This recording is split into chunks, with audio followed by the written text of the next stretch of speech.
Здравствуйте, дорогие подписчики! Сегодня с вами мы вернулись на любимый Namm 2023.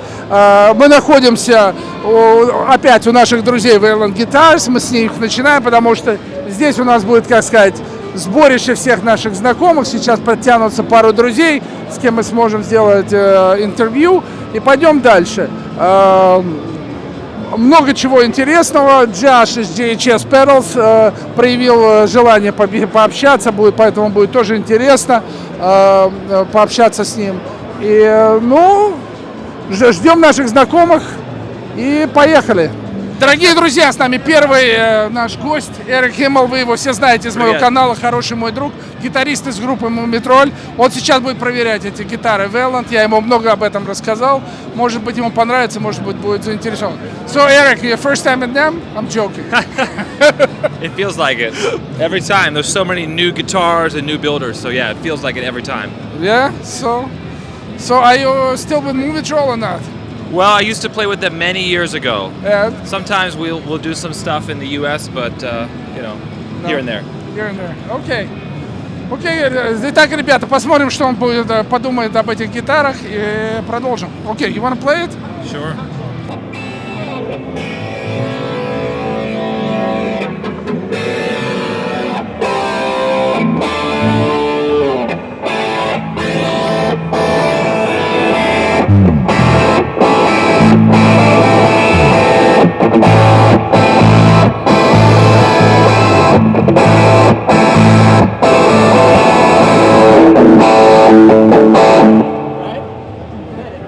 It feels so great.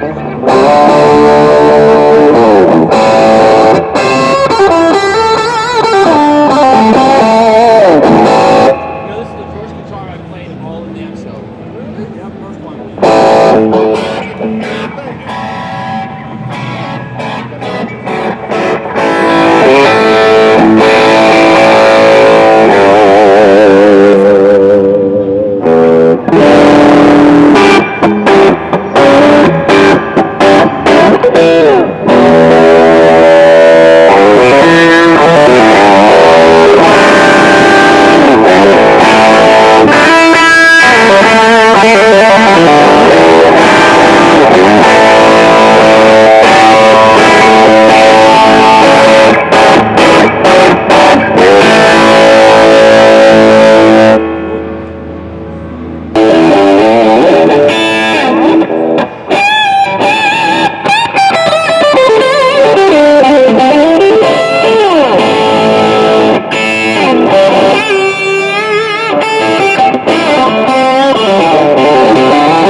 So, Michael, is this your first Namm show? Maybe the sixth one. Has anybody in the Russian audience been to Namm show? Put your response in the comments below. Yes. So Eric, what do you think? This is an awesome guitar. It plays really, really smooth. I love the neck on it, to be honest. You know, this would be a guitar that I would 100% play. We'll work it out somehow. Спасибо.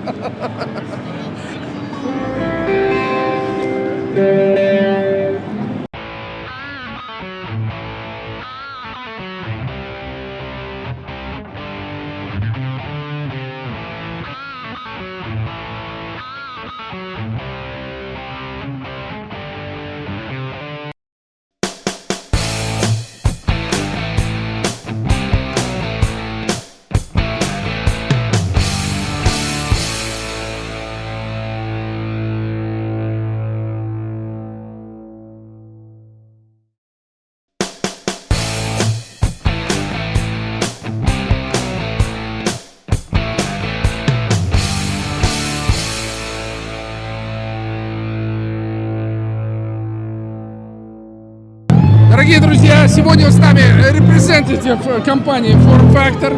Да.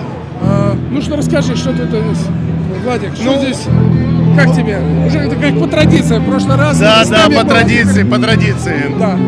Ну, в этом году примерно такое же самое шоу по количеству. Более оживленное. Да, народик есть, слава богу. Много народа ходит, смотрят, спрашивают, интересуются. Нам даже постигла удача, я продал парочку наших стендов здесь уже. Так что не все даром у нас проходит здесь. Ну, замечательно. Ну, давай тогда. Не буду тебя отвлекать больше. Хорошо, спасибо большое. Удачи всем. Спасибо, давай. Ребята, два гонца за звуком сегодня с вами. Я и мой партнер Игорь. Мы сегодня... Дядя Миша, дядя Игорь, да, мы сегодня... на Crazy Namm Show. Да, мы все так и стоим на Valent Booth. То есть мы так никуда не сдвинулись. Пока мы не сдвинулись, потому что это, значит, как место встречи изменить нельзя. Ну, здесь был Тим Пирс, ему очень понравились инструменты. Ага, но это я уже пропустил, но тем не менее. Я зацепил пару других интересных моментов. Какие? Немножко отснял. Я, кстати, нашел очень интересную тему. Люди делают настоящий Rhodes пиано. Они сделали его реищу. И там сейчас шоу было. Да. И я сделал небольшую съемку насчет Hammond B3. Вот это маленькая? Маленькая, которую сделали, новая с Лесси, со всеми делами. Я тоже немножко отснял. Мы все это выложим у нас там с комментариями и так далее. То есть я время даром не терял, ребята. У нас предстоит очень много сегодня ходьбы и поэтому нудьбы. Мы одели удобную обувь. Одели, я все равно я уже умирающий, но Миша еще живой, только первый день. Вот, но тем не менее мы бодрые, веселые, с энтузиазмом настроенные, и музыка вечная, гоньба за звуком продолжается. Ребята, следите, сейчас пойдем посмотрим по педалькам и пойдем дальше. Все. И вот мы около EBS. Я думаю, известная русскоговорящему населению компания. Это компания такая незаурядная. В Швеции. Да. Они, кстати, в этом году им исполнилось 35 лет. У них юбилей. И они начали делать усилители с 79 года, я вчера узнал. Да? Хозяин лично Бо Энглер здесь. Вот он здесь присутствует лично. Хорошо, давай. Garyroud, how are you? Это хозяин компании. Мы будем немножко говорить по-шведски, немножко по-английски. Бо, we know that your company today it's 35 years of the company, right? Yeah, that's correct. Tell us a little bit about EBS company. How did you start it, and what motivated you to do this crazy music business? to make a long story very short. Yes. When I was a little bit very young, I had 3 interests. That was to sing, that was electronic, and that was to make business. Wow, really? So that was. Who was your influencer back in the days? You Who know, was your well, idol? I had many idols. Stanley Clark, of course, Leyland Clear, and you know, because he was on the spectrum, with Billy Cobham. You know. Billy Cobham, yeah. Yeah, the LP spectrum. Okay. And then, wow! So it struck your mind. That was Leyland Clear. And you decided you not go to sell cigarettes no more, right? I love that. I love that actually. So, but you know, the skilled thing was music. Suddenly, business. Yeah. So I actually grew with the business thing, you know. So I took care of the business, and Mats took care of the constructions. Right. That was a very good combination because we didn't stamp on each field. Of course. I do my job. And back in the days they didn't have that. Yeah, exactly, and he do his job. No, you are the first guy who actually started to do professional pedals for the bass players. That's it. We started to work with you back in 90s. And it you. was only EBS. Yeah. It was EBS, a couple of some kind of random guys, but EBS was like a top of the line on the market since then. Yeah, you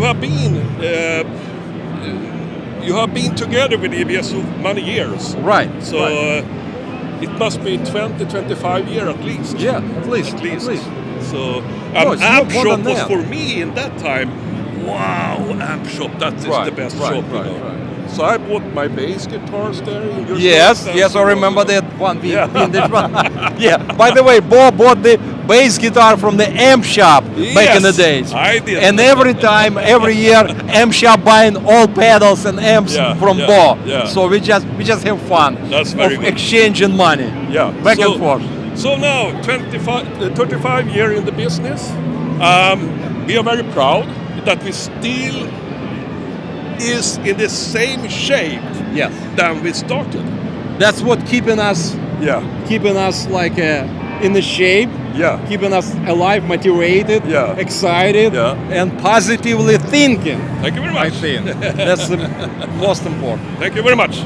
Thank you, Bo. Thank you for your time. Thank you. Guys, EBS. One more thing. Yes, sir. One more thing. This is the badge from 1995. Namm badge from 1995 when I met Bo first time. Really? Yeah. This and is the since one. that, he have been on board. And it is the date. How did you save it? I saved it because I keep saving good stuff. Wow. And also, I am saving this because I've been playing EBS amps since 1995. You're playing since then? Since then, EBS amps.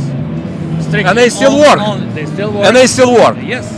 I could not believe that. I could not believe that. Swedish steel, Swedish quality. Swedish steel. Yeah, that's right. No, it was all dams been really well built because it was really made in Sweden. That's right. Today you have some kind of third country involvement, so of course we have to deal with that. Yeah. But yeah, I have the original Fafner from 90s Fafner. probably. Yeah, it's still in there. It required a little some kind of service, and it's still working. Great. Yeah. Спасибо. Guys, спасибо. Всем привет. Спасибо, ребята. Мы будем надеяться, что Google переведет Translate. К сожалению, будем говорить очень много по-английски здесь, потому что мы на Namm Show. Но thank you very much for everybody. Have a nice show. And it's a pleasure to see everybody and all the best. And this is from... This is from Amp Shop Bassexchange. North Hollywood, California. Thank you. Thank you, guys. Итак, ребята, мы поговорили с хозяином компании EBS. Очень приятный дядя. Мы его знаем очень долгое время. Он рассказал нам вкратце историю. Сейчас мы стоим напротив известной компании Electro-Harmonix, которая одна из первых появилась в России еще в 1800 мохнатом году, по-моему, сразу после нашествия Наполеона, мне кажется. Они первые приехали. Абсолютно. Вот. И их хозяин Мэтт Мэчус здесь вместе с нами. И мы сейчас с In Мишей... spirit? Он здесь. Мы это- сейчас, его спирит здесь, мы сейчас с Мишей с ним сфотографируемся.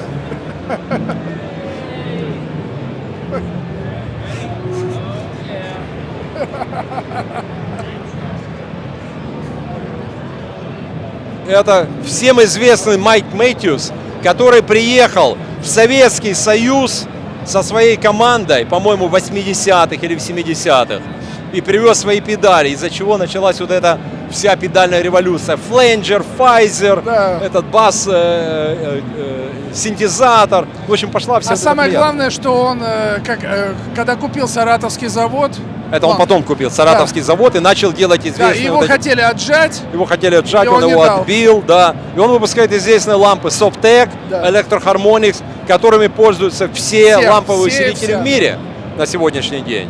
И вот Мэтт, наш друг, он любитель гаванских сигар.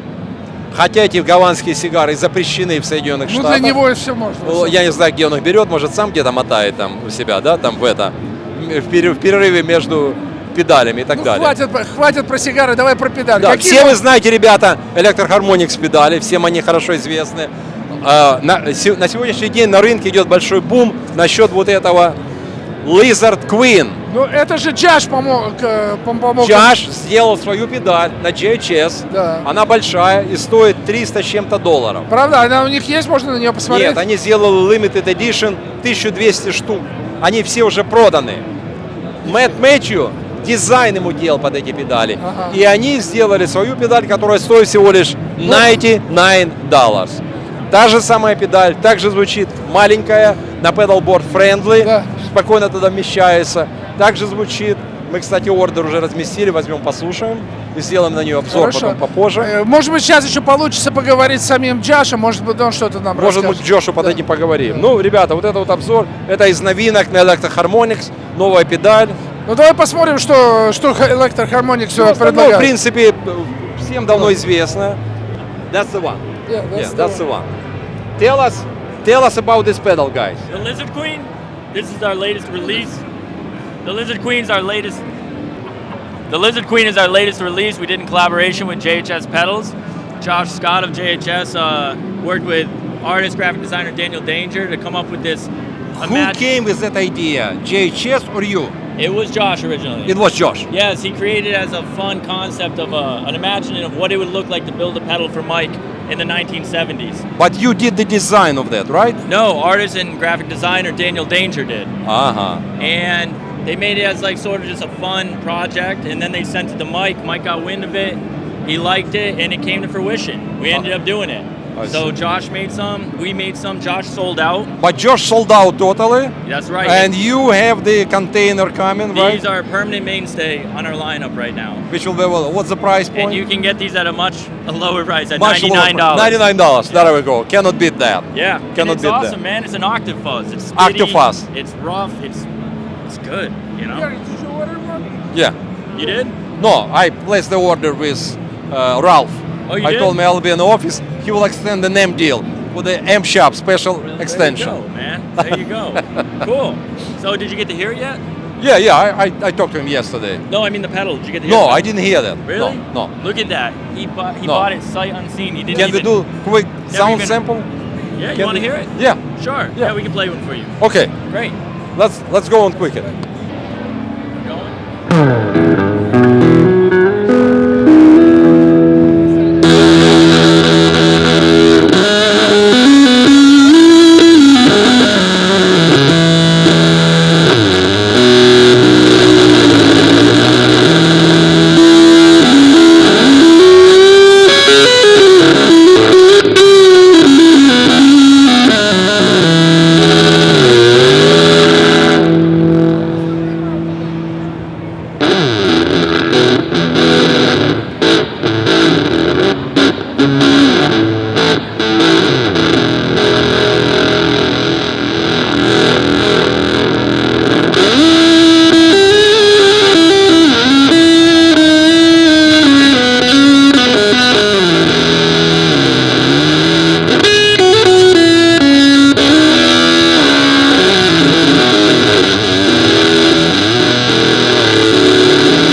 So that's based on the 70s original design, right? It's an original design, right? And it was created as if you would build a pedal in the 70s. So everything down to the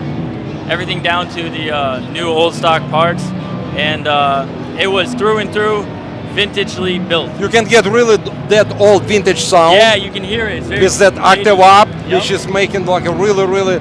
Yeah, and you can bring the octave down as well, so you can just use as. Like You can do octave down as well. Well, no, I mean you can. You can turn it octave off up. and play it just the fuzz. Yeah. Or do the octave up and But get that singing up. it's so tempting though to just turn that octave all the way up. Cool. Okay, guys, stay in touch. Check that pedal, and any questions, feel free to call us, email us, whatever. Stay in touch. Cool. Thank you for the demo, man. Yeah, thanks for stopping Thank by. you. And the best place of the Namm show and best thing at the Namm show is to sit down on a beautiful couch like that Yeah. after a long way walking. That's right. That's what everyone keeps saying when they come by. Couches were a good idea. Thank you, guys. Ну так что ты, Игорь, что ты думаешь про эту педаль, честно? Я думаю, что диван очень серьезный. А педаль не очень? Не, педаль хорошая. Такой винтажевый 70-й звук конкретно. Такой пердящий. Пердящий такой, да, вот этот фазовый звук, который нравится. Плюс октава добавляет ему вот эту вот такую верхушечку такую интересную. Ну, слушай, люди, которые экспериментируют, и которые пишутся, и которые делают какое-то такое, что-то уникальное. То есть на это существует. Кстати, Эрик нас сейчас зовет пойти в Eventide. Пойдем на Eventide. Пошли на Eventide? Отлично. Все, давай. Ребята, и так Мы время поднять свои эти самые туху с такого прекрасного диванчика, но, к сожалению, Пошли на Eventide. да. He covers everything. Am I live? He covers everything for the Russian. No, I'm good. Yes. I'm good. So tell us about that new H90 that everybody's asking us. Oh, the H90. Am I talking to the camera? Yes. Oh, okay. Hi. The H90 Harmonizer is Eventide's new flagship multi-effects pedal. It comes with 63 effect algorithms, which are all accessible via the pedal's front panel. It builds on the legacy of the H9 by allowing you to combine up to 2 algorithms at once with a wide arrangement of I/O. So the I/O is very flexible. You could do 4 in, 4 out, and you could even insert 2 additional pedals into your signal. In the amp shop, we're building pedal boards all the time. This guy included. Yeah. So he would bring us like 2 H9s. And I was always telling him, I go, dude, it's like almost $1,000 between 2 of the pedals. Yeah. So how much they go this one? The H90 is $899 US. Oh, so it's less. Yes, it's less than 2 H9s. Are there any back orders on those? Or? There is a big back order right now, but we're catching up. Okay. Yes. Thank you. Thank you. Thank you very much. Thank you.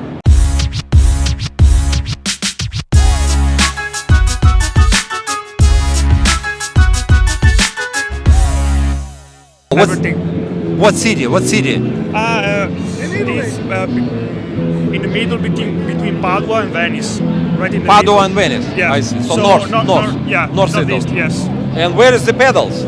We didn't have today. We didn't have them today here at display. So you have only amplifiers. Amplifiers and the amp central. And what is that? Is a load box, reactive load box. Reactive load box. Yes, plus an impulse response loader.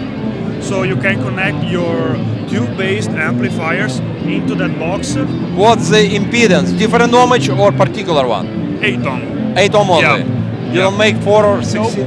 You make only 8 ohm for like a 2x12 Yeah. cabinet. Basically, every amp have an 8 ohm out. That's so right. You are set, and then you go with a couple XLR cables. Yeah. So you don't even use the cabinets. Yeah. Plug straight to there and make the sound. Put the headphones. You can listen. Yeah. And everything good and everything is. It's a good solution either for live situation and for studio situation. Yeah. Okay. Sounds good. So tell me a little bit more about your amp. Why they are different, and what's the difference between your amp and whatever it's on the market? I think my taste. That's the correct answer. We have different and a variety of models, from the clean sound single channel amplifier to the vibrating 3-channel clean vintage and modern channel. And the latest creation is this one. Is a single channel 4 gain stages amplifier, our revisitation of the 80s model Marshall stuff. And tell us a little bit, I know we don't have pedals, but we have them present on here. Yep. So if you can tell us briefly what is it? Sure. So we have the it's like a compressor. Yeah, it's an optical dual band compression. Okay. Series or parallel. We have an overdrive. Overdrive, Alchemy overdrive. Plus boost. With the boost. Yes.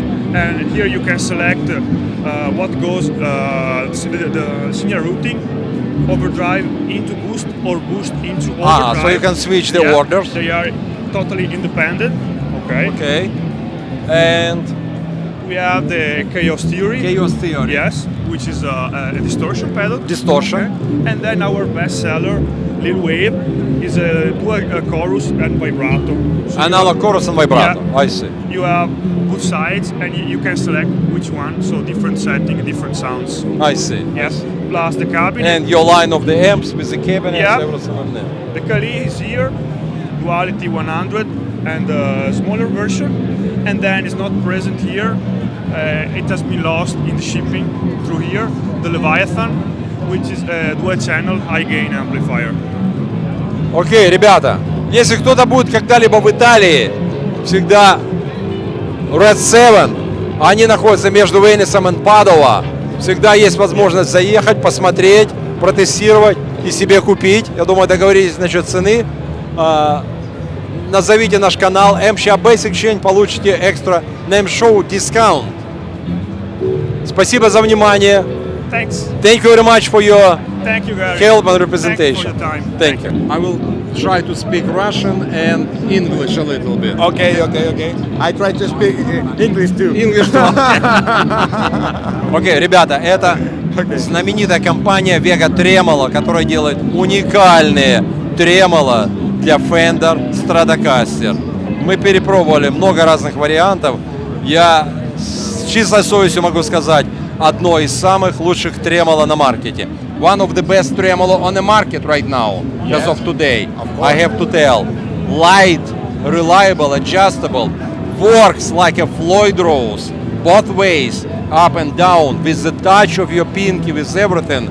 Very easy to set up, doesn't require any modification, direct drop off on a Fender Strat. Done deal. That's it.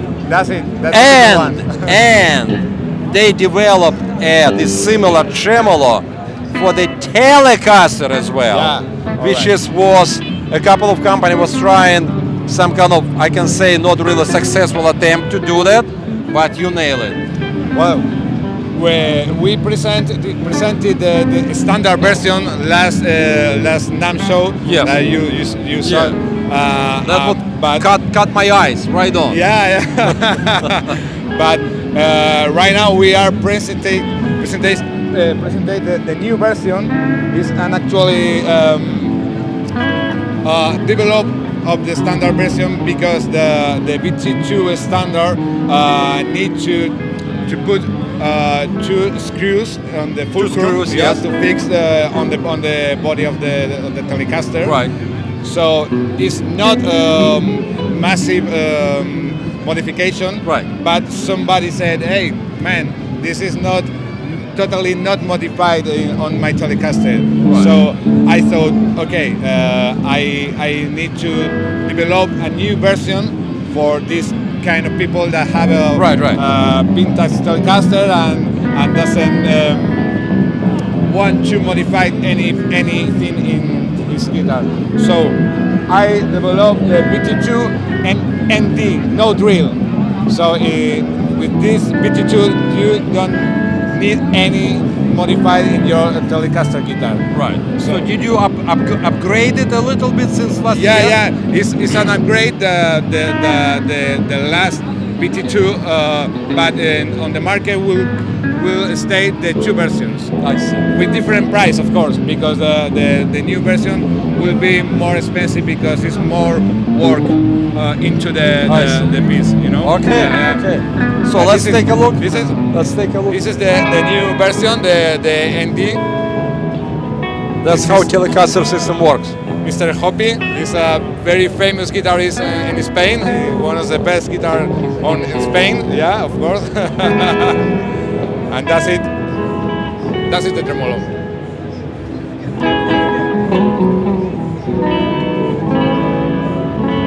It's very, very touch sensitive. То есть очень легкое касание тремоло бара позволяет делать тремоло буквально миллископическое.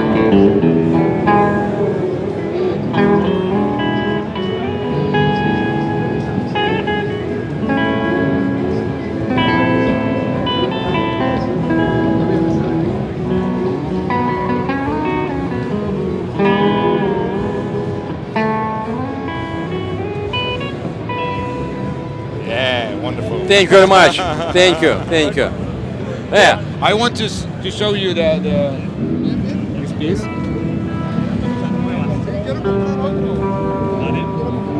That's the actual Telecaster blade. Yeah, this is a new version that fits with the original holes. Yes. On the guitar, so you don't need to put to modify like that need two little drills to put the screws on the fulcrum. That's the difference. Oh, that's the difference. Yeah.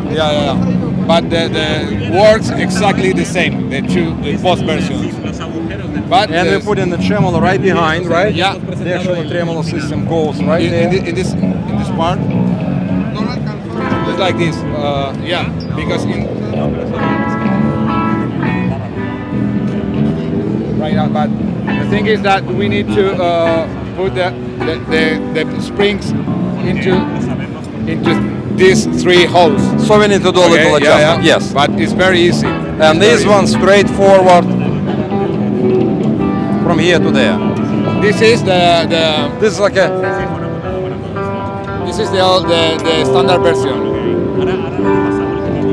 As you can see, it's идет прямо в этот слотик, который тут сделан, вставляется сюда, два шурупика, и вот тремоло работает.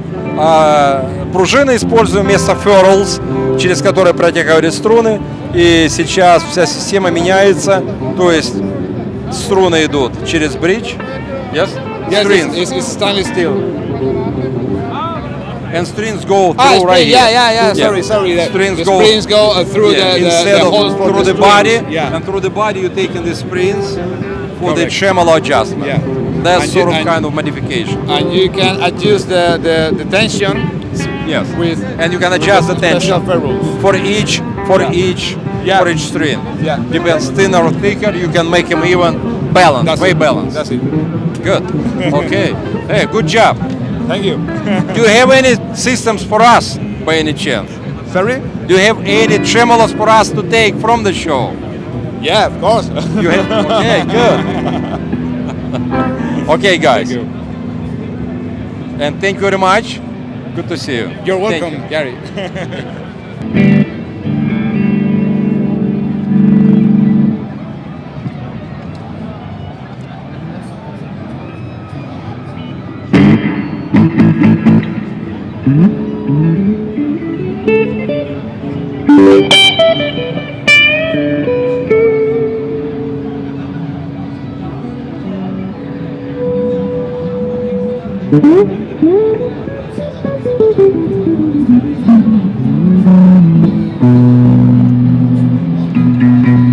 That's a tone.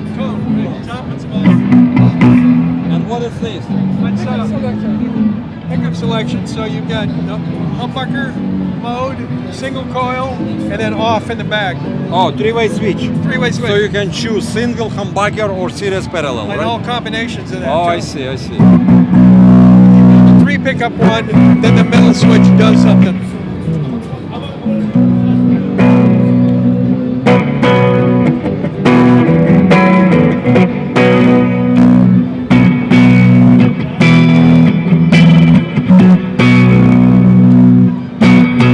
If you had three pickups, then that would be useful, the middle switch.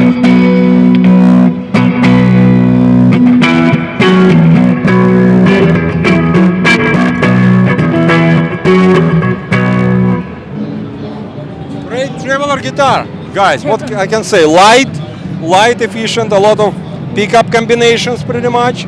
You can use each pickup as 3 pickups, and you combine all 3 of each with 2 together or each separate. Basically gives you what?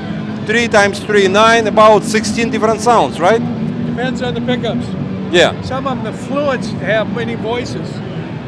Are they active or passive? Are they active pickups or passive? These are passive pickups and a passive guitar. The Fishman Fluents give us more voices. It's an active pickup. And the middle switch then can be used to activate more we have voices. 2 different versions with different pickups, which gives you active or passive. But it's a personalized module, so you can switch out passive humbuckers to passive 3 singles, and then go to your active humbuckers with all sorts of voices. And how much is that? It's $1,600 US. $1,600. Right. Not bad at all. No, I don't know. For the custom-made sort of kind of. Great for traveling. Great for traveling for everything. Our first is to sound good, and all of the secondary traveling or nerd friendliness. Right. Is secondary, but. And light. It's another something. What's that? Very light. Very light. Very 3.5 to 4 pounds, depending on which pickups. And just something new. You just come in on there, and people curious, what the hell that guy is playing? And it's 4 different scale lengths available. Oh, really? Yeah. This is Strat. It's not. No, these are all standardized scale lengths. That's a Strat scale length right here. Strat scale, Gibson scale. Gibson scale is right there and right here. Yeah. And what else? And the other 2? Oh, there's a baritone. Baritone as well. 28 and 5/8, I think. Okay. Inches. I see. And the fourth one? 25 inches. We try not to move that one though. Gotcha. So pretty much whatever major stuff is available. Correct. Good. And any kind of wood or neck shape. If somebody prefers a fat neck, we can do that. Custom neck is available as well. Good. And where are you located? Sacramento, California. Sacramento, California. Our guy, local guy. William, thank you for the good product. Thank you for good luck with the show. If you send me a link, I'd appreciate it. I will. We will, definitely. Thank you, man.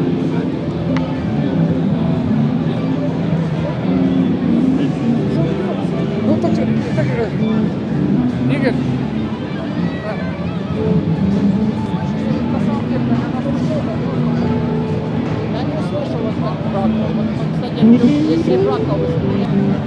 Ребят, вот это то, что мне было, это больше так это интересно, это чок называется. Это вот они делают новые серии по Power Supply. Чем мне нравится, они очень тонкие. Тонкие. А сколько они вольт? Они все 9 вольт, но тут может 9, 18, то есть 24 даже можно. Но 24 это добавочные, поэтому ты можешь как на паровозиком, один другому. Это офигенная вещь, я их очень люблю. Маленькая, да. И они очень тонкие, поэтому помнишь, когда мы тебе делали педалборд? Да. Мучились. А тут видишь, как она? Офигенно. Да, удобно, конечно. Да, очень. Она идет под педалборд, не занимает место. Да, они тонкие, да. Ну это чок. Да. I'm using your products, so. Do you have any questions? Or? No, I have no questions. Guys, you are from Poland, right? Yes, we have a manufacturing in Poland, but the company was founded in Denmark. Yeah. So I'm Polish. I moved to Denmark where I took my education. My grandma is Polish. Okay, yeah. So the company was founded on my 18th birthday, and then for I don't know 10 years I was running as like small business while studying. And then in 2004, I founded a sister company in Poland where we do the manufacturing. So we have the sales marketing in Denmark, some engineering in Denmark, and then 22 people doing the manufacturing, logistics and stuff. So I like your products. I use it a lot for Ampshop, in North Hollywood. For a lot of my clients, I use this your products. Thank you. You're welcome. Thank you. Ilya. Yeah. What language do you speak? What? What language do you speak? I speak everything but Chinese and Russian. Do you speak Russian? No. Окей, guys, ребята, мы сейчас делаем обзор педалей, называется Jam. What, by the way, what Jam means? So jam in the music world is let's get together and jam.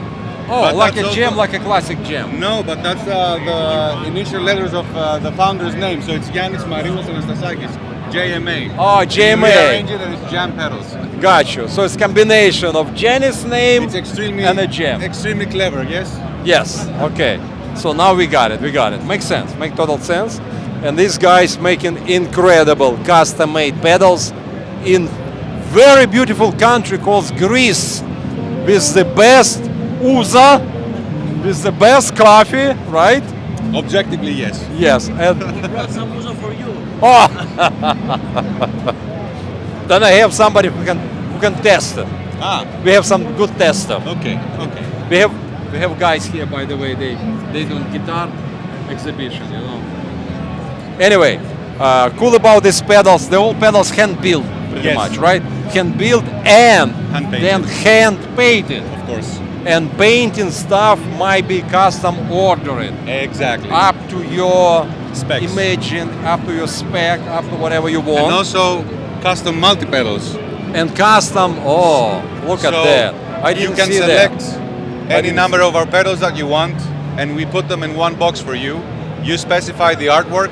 Oh, so this is sort of like a Pete Cornish approach, right? Well, you could say so, but I mean, but the same type of vibe I've got. It's the same mentality. It's the same mentality. Yes. Single input, single output, So you one can power put supply. And you're any done. some kind of design, whatever you think, and you can choose pedals, put them in a pedal board, and they're all safe, protected. All you need to do is just to put the switching boxes on the top of that, and you can adjust like the stuff like that. So it's designed for the touring musicians, because Yes. the box is very heavy duty. And it's protected, very light as well. Very light. You have no communication, no cables, Nothing. no schmooze, no Nope, just one cable inside, just one cable to the amp, and a out, power cable. and that's it. That's it. Yeah, it's very good idea. Very good Thank idea. you, thank you. And you're making pedal boards by yourself, right? Yeah, of course, everything we do is handmade, Everything. hand-painted. The electronics are installed by hand with through-hole components, no SMT, no machines. And this is actually on this display. That's actually each pedal of they make. Yes. With different color separation and a short like a description, like a delay llama. That's a delay, definitely. Yes, it Llama is. probably analog delay, right? Yes. Yes. Bucket brigade delay. Bucket brigade delay, all desirable one.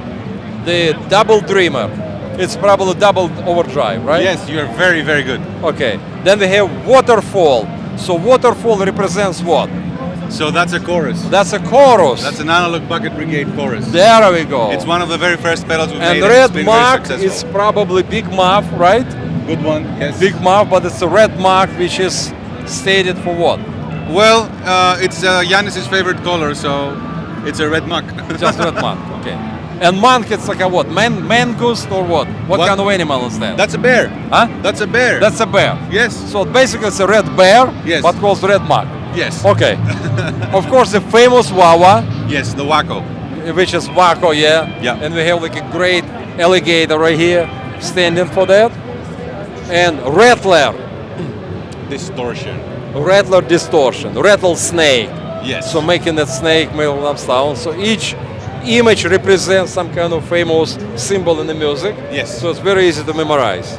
And Eureka, Yes, this it's a fuzz, but we named it Eureka because we were trying to find a nice in between of a muff and a fuzz face. So we figured we found it and we said Eureka. Eureka. Like our ancestors, yes? Eureka meaning like Eureka. Who Bravo. said so in Archimedes. Archimedes said. Yes. Archimedes was from Greece as well, as I recall. Who doesn't know Archimedes? Everything is from Greece. Everybody from Greece, yes. And dinosaur, Yeah, that's a compressor. that's a compressor. Okay. And of course, The Ripley Fall, yeah. Ripley Fall. That's the chorus and the phaser together in one box. Oh, chorus and the phaser together in one box. That's the one. Beautiful paint job. But I would love to show you our new pedal for this year. Yes, please. And we have the... Да, сейчас мы смотрим новые педали, которые в этом году. It's вышли the на рынок. Harmonious Monk Mark II. It's in collaboration with that pedal show. It's a harmonic and amplitude tremolo with tap tempo and rump function. And it's shipping to dealers everywhere as we speak. Okay.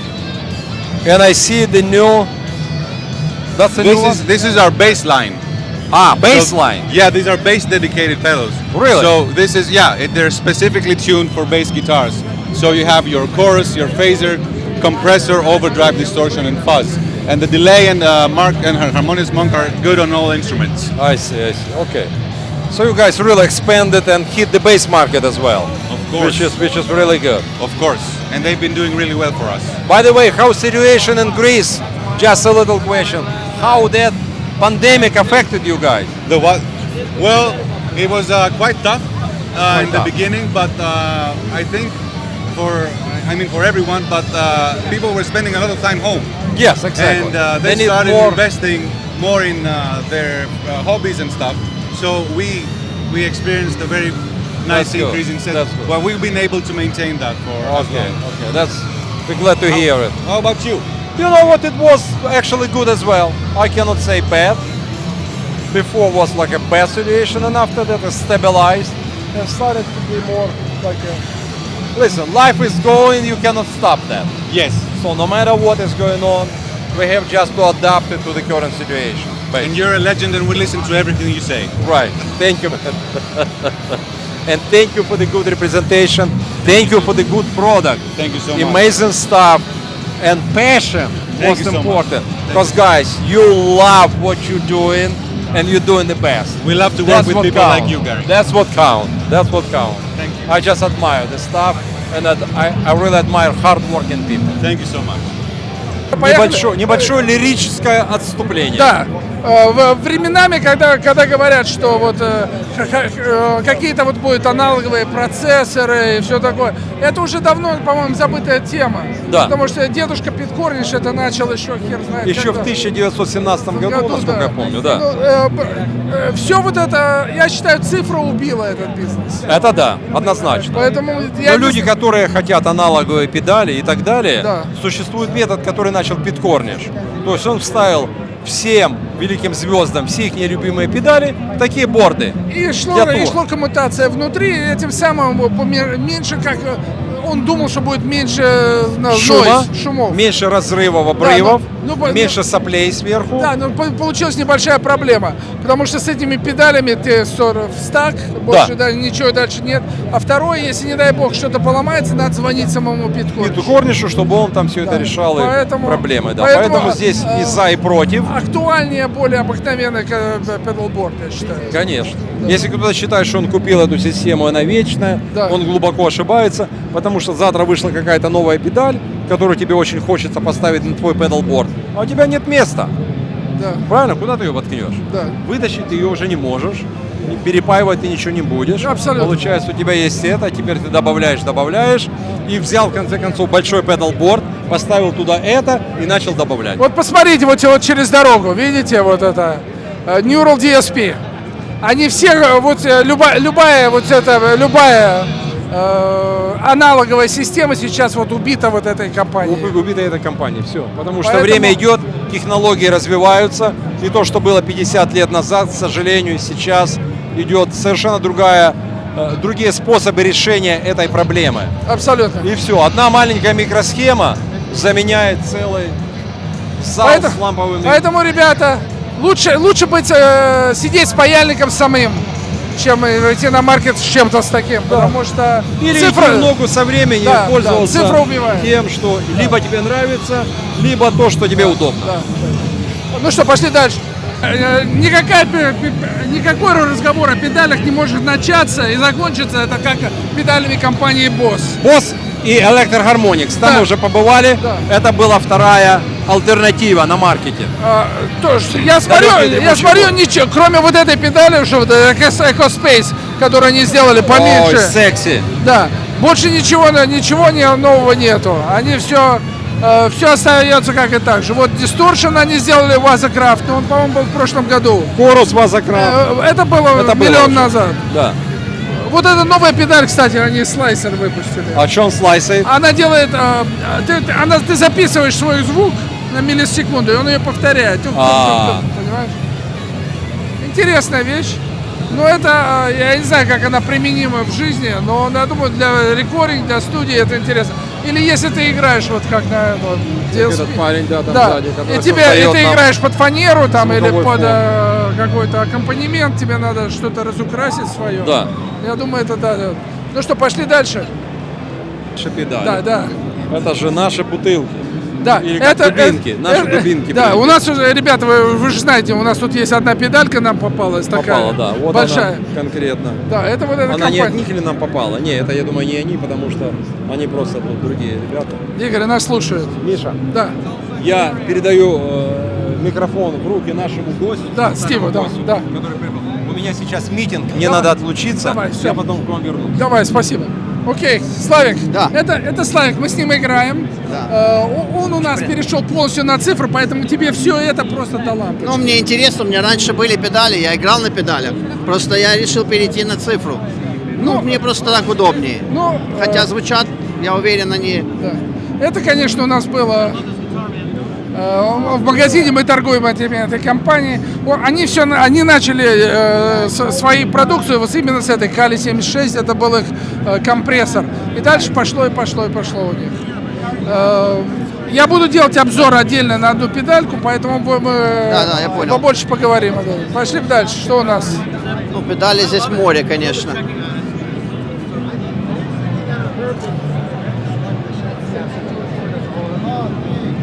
На скрипке, видишь, парень через педаль играет на скрипке. Прикольно. Это да.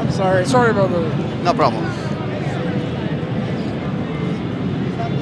А это, знаешь, это Wingman называется. Что это такое, кстати? Идея такая, ты снимаешь вот эту ручку, вставляешь эту, ты можешь ногой регулировать параметры. Прикольно.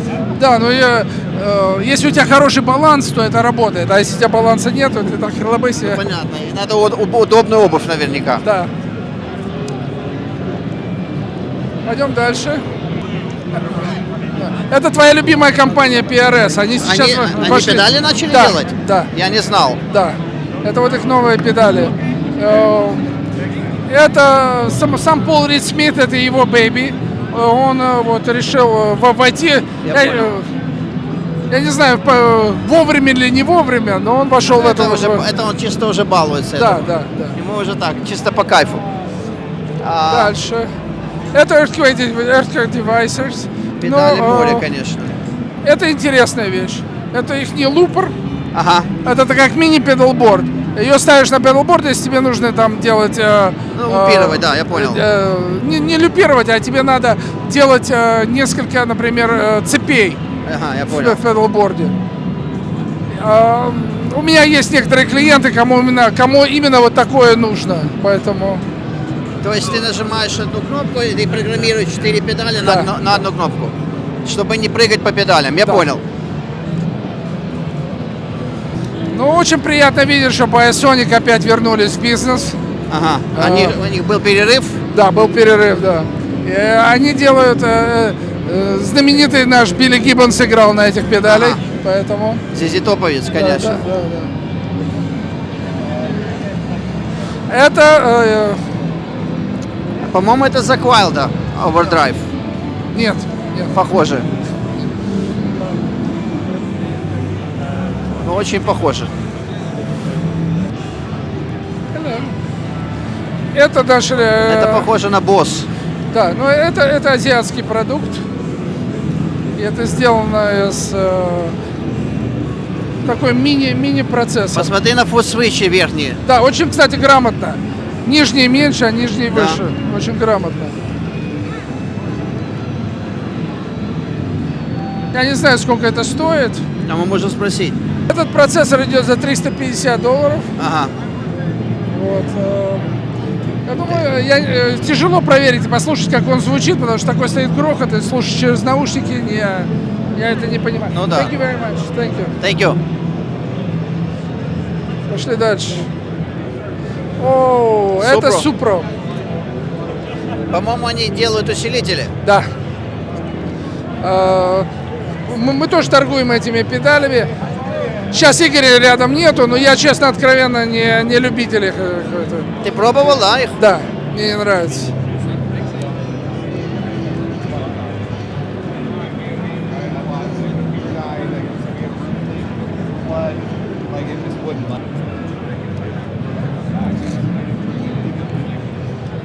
Славик, это для тебя. Интересно. С гриппом? Да.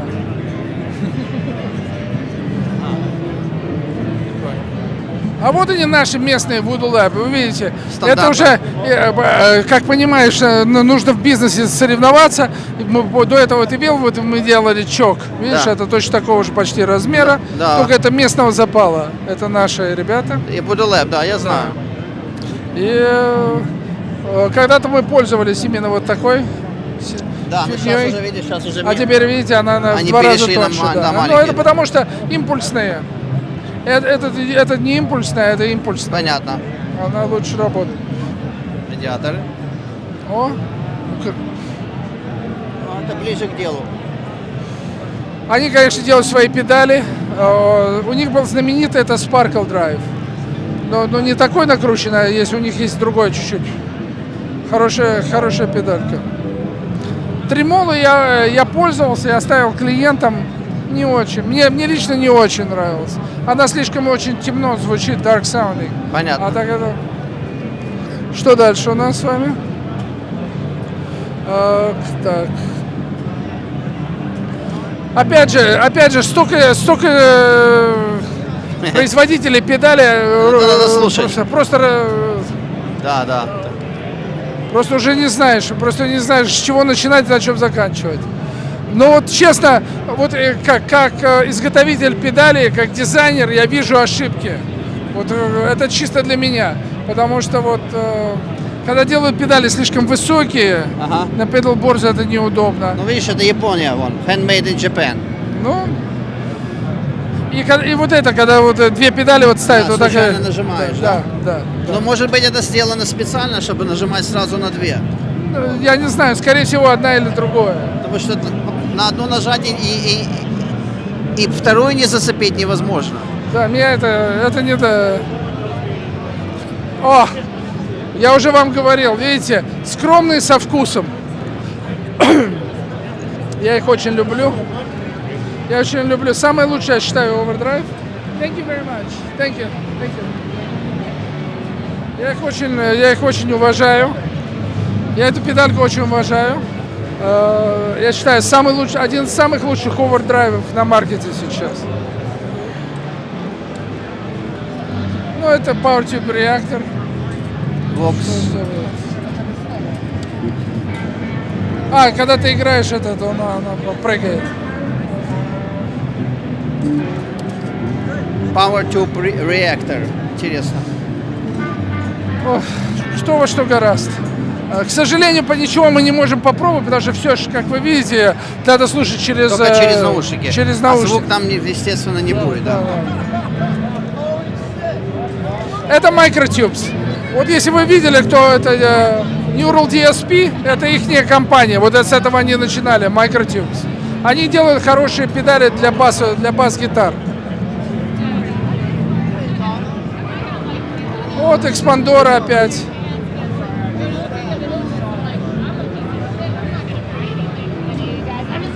Видите, мини-миксер.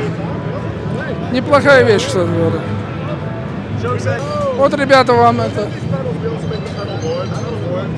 виртуальные педали.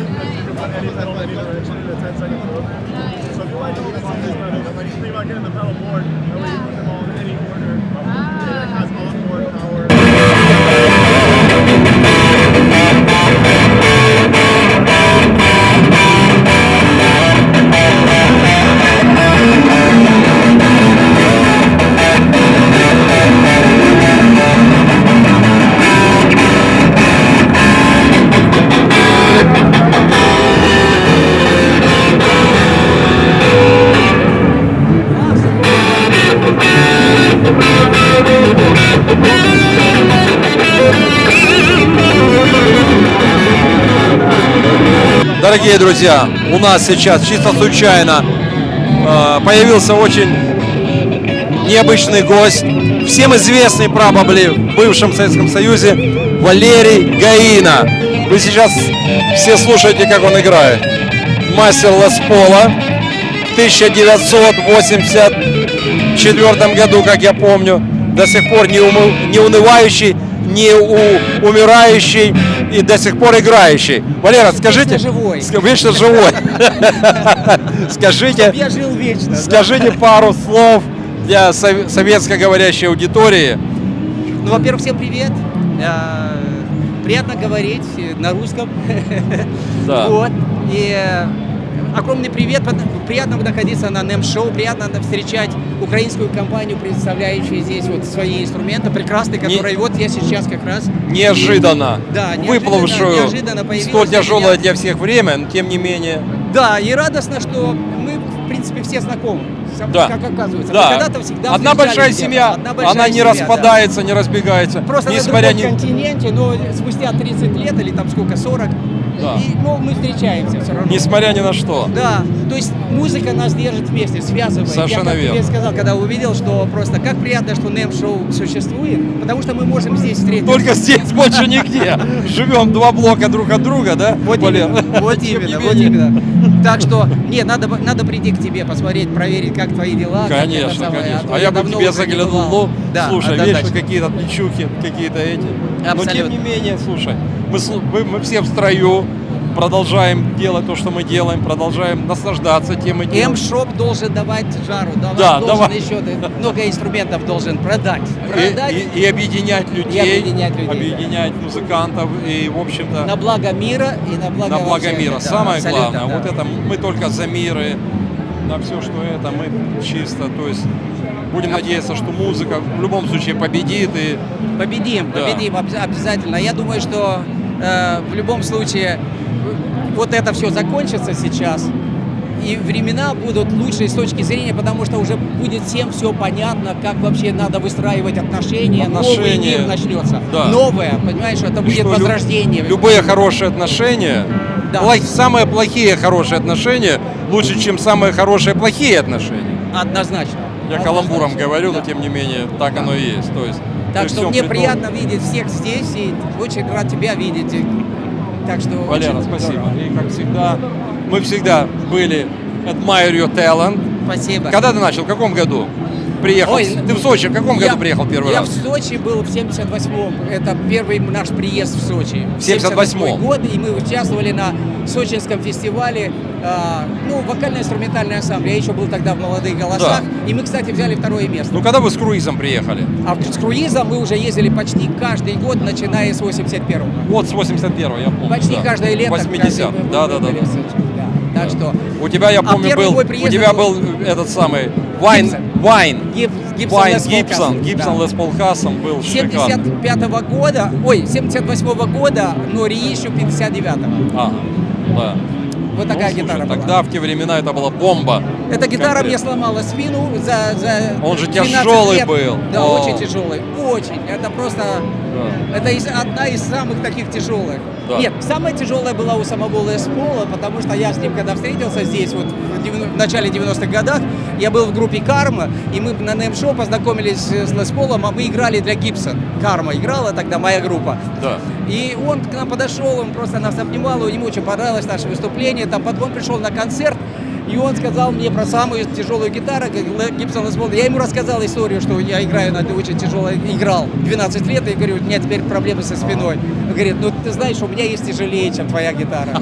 Это самый тяжелый Лес Пол, который, самый тяжелый. Сколько она весила? Она весила, у него там, ну я не знаю, порядка, наверное, знаешь, не буду, килограмм 15-16. Не может быть. Да, вот такой. Килограмм или паундов? Нет, не паундов. Паундов это было бы не очень тяжело. Ага. То есть это было бы 7, а то он говорит 15 килограмм, не, что Гибсон, невозможно. Она неподъемная. 12 она паундов. неподъемная. Он говорит, он с ней никуда не ходит. У меня, кстати, есть такая гитара, мне сделал мастер один из Молдавии. Ну, блин, это неподъемная гитара. Я тебе клянусь, она стоит где-то 10 килограмм точно.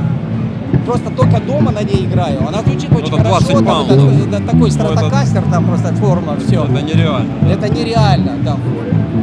Но так тем не менее, да. Ну, короче, Гибсон Лес Пол тебя не сломил. Нет, не сломил, конечно, потому что надо было... Он мне дал понять, что надо собой заниматься. Надо держать себя в форме и все такое. Поэтому наладила я свою жизнь, скажем так. Ну, слушай, короче, ребята, в общем, музыка Вечно. Абсолютно. Всем привет и играйте как можно больше. Цените музыку, уважайте ее. Давайте встречаться почаще на тусовках, на концертах, где угодно просто. Давайте играть потому что музыка это самый большой и самый важный язык на этой земле. На этой земле совершенно верно. Как я говорил, вибрация это все любого инструмента, у каждого инструмента свои эти дела, и ты от этого просто не уйдешь. Однозначно. То есть это самый худший наркотик в мире. Ты понимаешь, и музыку все понимают во всем мире. Да. Поэтому надо только единственное, что остается, надо пользоваться самым лучшим в музыке. Надо делать самое лучшее. Музыкальный язык может влиять, как ты хочешь, давать его использовать именно в позитивных целях и чтобы делать только приятное, а не наоборот. Вот это самое главное. Да? Окей. Спасибо, Валера. Да, не Было за что. приятно с тобой. Взаимно. Gentlemen, this is company Tysonic. Brian, main guy there. What they doing? They doing very unique product. Okay, so Titanium Floyd Rose. Titanium yes. bridge for Fender Strat. Titanium bridges for Telecasters. That's right. Les Paul. They're doing unique stuff. Titanium pins for the acoustic guitar. We changing your tone. And a lot of good things. Yes. So we are a local shop in California. We've been making Tysonics pure titanium bridges for over 10 years. And this year at Namm 2023, we decided to do a facelift on our products, and we expanded our line. Now we have Telecasters, Strats, 4-rows upgrades, and we even have two variants of the 4-rows upgrade double locking trims. So we have a pure titanium version. Everything out of titanium, even the screws are titanium. And then we have a hybrid version with titanium saddles, stainless steel base plate, and brass tremolo blocks. So that's probably cost way less than the pure titanium, right? Oh yes. So for the retail prices, $680 for the pure titanium, $480 for hybrid kit. Yes, so quite a bit less. Sound is still very good. It's very balanced. It's each to their own, I guess. I heard the rumor that a lot of people would like to replace just the titanium saddles. So that's a very good idea. Yes. By using more like a traditional, like a That's Floyd right. Rose with a brass block. And the quality of this hybrid set is still so much higher than pretty much anything that is available in the market. Definitely, you can just hold it up in your hands. You will be able to feel the difference in quality. The fit and finish is all precision engineered. But and titanium blocks. Yes, titanium blocks, fat blocks, regular sizes, like these. And here is titanium saddles like a set, right? That's right. You can buy them separately Yes. to replace on your existing Floyd Rose. Yes, you can just or replace. you can replace titanium saddles Yeah. on a Fender Strat or Telecaster. That's right. The locking saddles are good for 4-rows, Godo. Some of the imports will work too. So, they're pretty flexible and gives you more fine-tuning range than the factory originals. And I noticed you doing variety bridges for Telecaster. Yes, so that's you can right. do the 6 saddles. Yeah, we 3 got the saddles modern, like with the slanted offset saddles and sort of like and a the Joe Barden compensated. with a Yes. compensated, yeah. Yeah. So pretty much you can satisfy the needs of any Telecaster player how you That's want. right, yeah. For a vintage Fender, for more modern Fender American Standard or American Deluxe kind of styles. Yes. And this is very unique product, guys. I'll bring your attention again. That's the pins which go in the acoustic guitar to hold strings. So they're made from the pure titanium. Yes. And we did several tests and comparison. And your best Martin guitar, which sound really, really good, and you don't want to change anything. By putting those pins in there, your Martin jumping on the next level, almost like you upgrade and go to the super custom shop type of deal. The extension in terms of the definition and sound is just phenomenal. And also we do custom colors. So now we have the natural, the black, the sort of purple, rainbow colors color, as well, and gold. Yeah. Looks really good. So, yeah, welcome to our booth.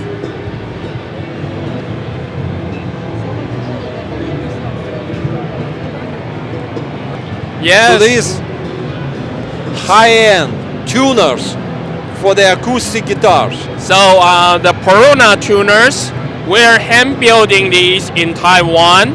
Now we are starting the distribution of this brand in the USA this year. They're all handcrafted tuners made out of pure brass and stainless steel, all machined, engraved. Yeah, they are for your high-end classical guitars. High-end classical guitars, yes. We will have acoustic guitar models coming out this year, so stay tuned.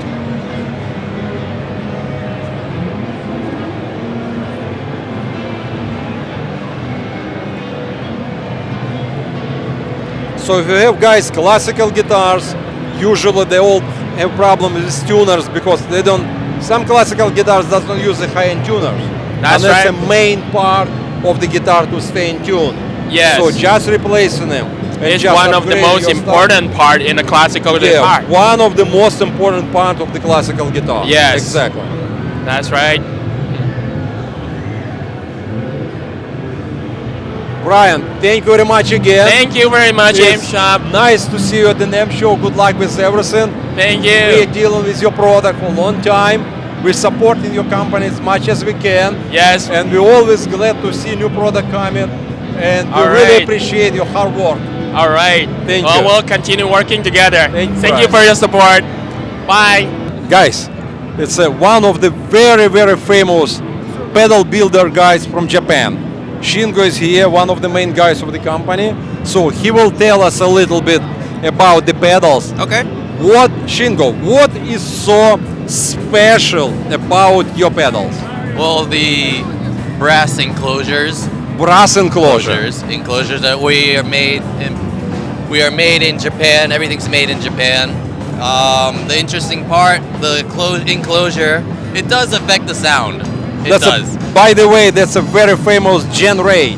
One of the most popular overdrive. It's our flagship which is supposed to be like a clone type of. Well, yeah, it's vibe. an overdrive, transparent, natural, very natural, low gain. So it just pushes your amp just a bit to that break point. What everyone likes, I guess. I know players like a who, like a lot of people are a lot of people using play right now. Well, Scott Henderson used to be one Yeah, of he yours. used to use it. Yeah. Scott Henderson used it. We see a lot. We're lucky enough to have a lot of great artists on our back line. So, yeah. Second of all, I remember you developed this very famous fuzz and this overdrive. is the overdrive. That's a new overdrive. We did a collaboration and you did with the John fuzz Shanks. face, John Shanks. Yes, John he's, Shanks, one of the major Los Angeles music producer guy. Yes. Who recorded almost everybody. Everybody, like if you can, he's like a 6 Grammy Award guy, or I don't know, I cannot even count. Probably more.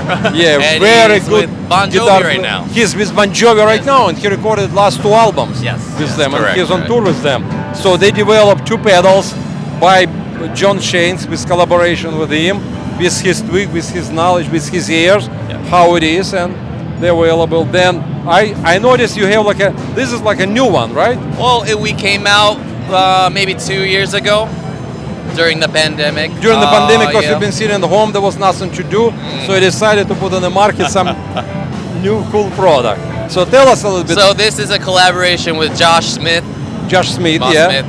He wanted this crazy pedal, 2 amp situation. He wanted to blend in the fuzz from the wet side and still have the dry coming out of the other amp. Okay. And there's a loop and there's a send return. So whatever you have in the send return, you can also blend that into the wet side. You can do all sorts of things. Yeah. That's why it's called the myriad of options. And we asked Josh if we can come out with a pedal just for the fuzz side to it. So basically this is just the fuzz. I see. And it worked very well. He's happy with it, we're happy with it. And I know that production of those cases very time intensive, right? Yes, very, very. So you have the guy who just pretty much almost like a handmade them, right? Yeah. I mean, it's difficult to build, but it's, it does affect the Why, sound. why did you decide to do the brass case? Well, this is our maybe 13th, 14th year as Vemram. No one was doing brass.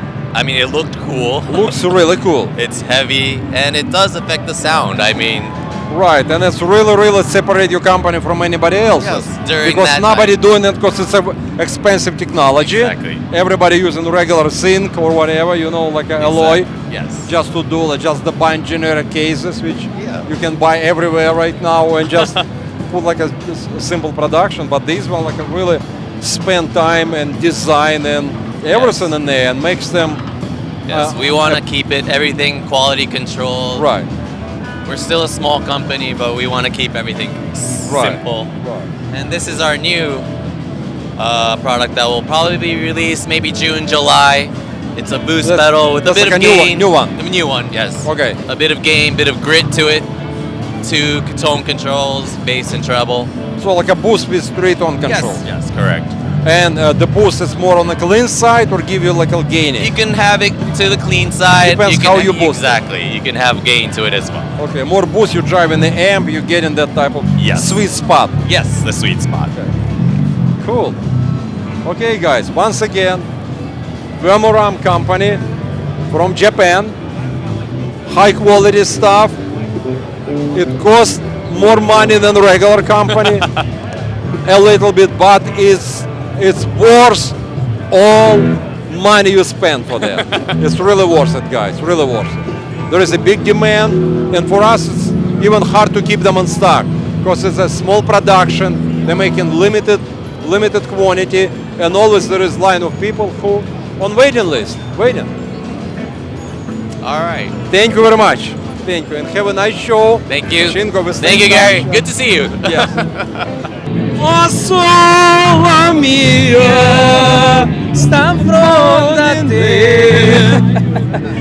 Guys, this is our best friend from Italy, Francesco. Hi guys. He has the Asian influence, so he has the vibes around the whole Asia, from China, from Korea. Japan, Now he Japan. ended up in Japan, Yes. right? So Yes. finally he found his final source. Very nice guy, has sense of humor, always doing something new, never stop. What is this? Always coming with something. This is my brand new line of guitars with my last name on it, Sondelli Guitars, and they are made from a special wood from Japan called kiri. It's incredibly light. Try. Very light. Kiri wood. It's a special wood that Japanese use to store kimonos, and the strap that you see on this is made from vintage kimonos. So we make straps repurposing vintage kimonos. And the wood part that you see, it's the leftover from the production of the guitars. So we repurpose. We try to be. So nothing is efficient. wasted. Nice guitar. We have the world's first online 3D custom shop. You can come to Sondelli Guitars, SONDELLI guitars.com. Click on custom shop and you can design real time in 3D your favorite guitars, and then and if you want to try them, go to the amp shop. Francesco convinced me to take those guitars. We don't have enough guitars in our store, so we need more. But because the guy is so pushy, I couldn't resist. Very good. Huh?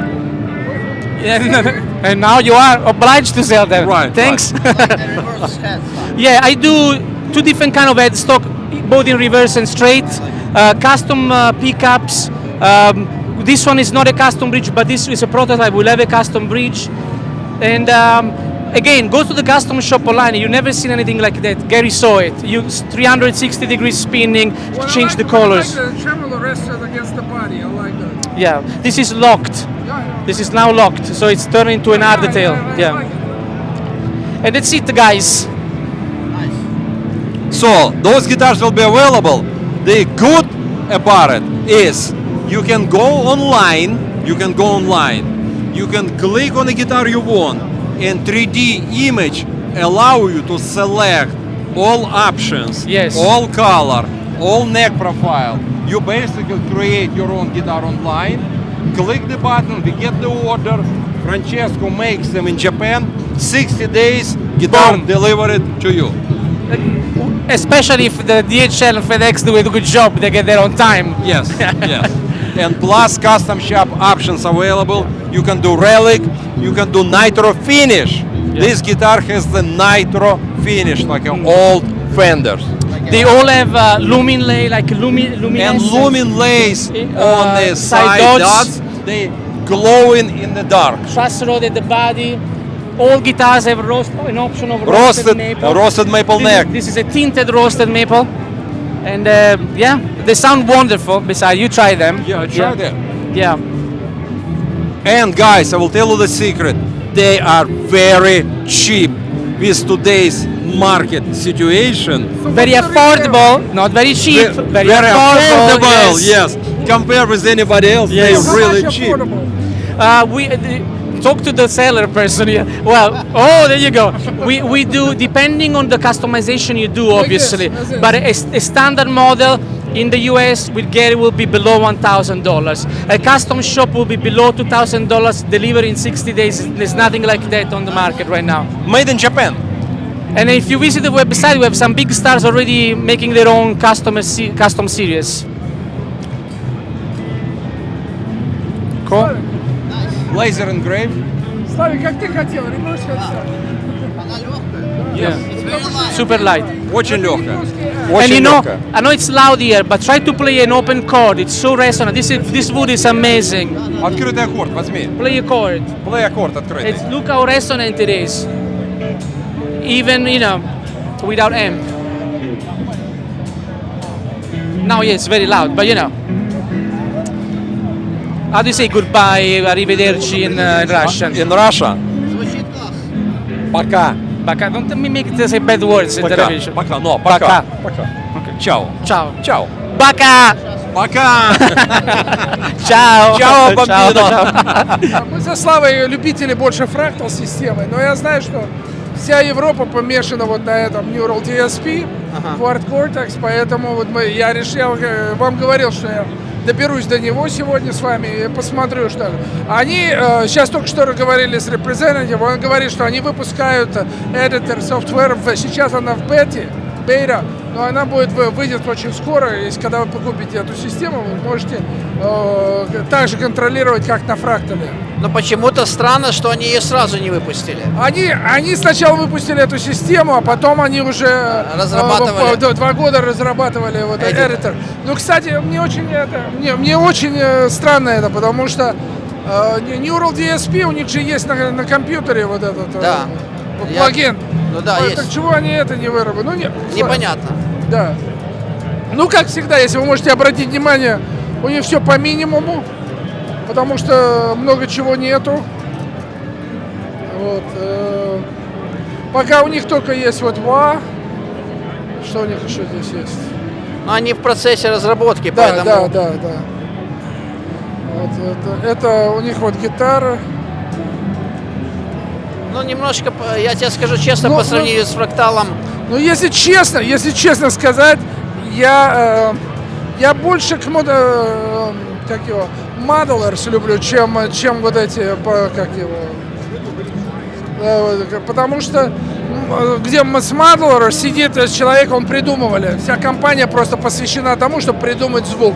Да. А тут это рассчитано на таких, что кто купит эту машинку, они будут программировать звуки. Поэтому для меня, конечно... Кстати, а сколько она в ритейле, Миша? По-моему, 2000. 1800 это, да. 1800, да. Вот.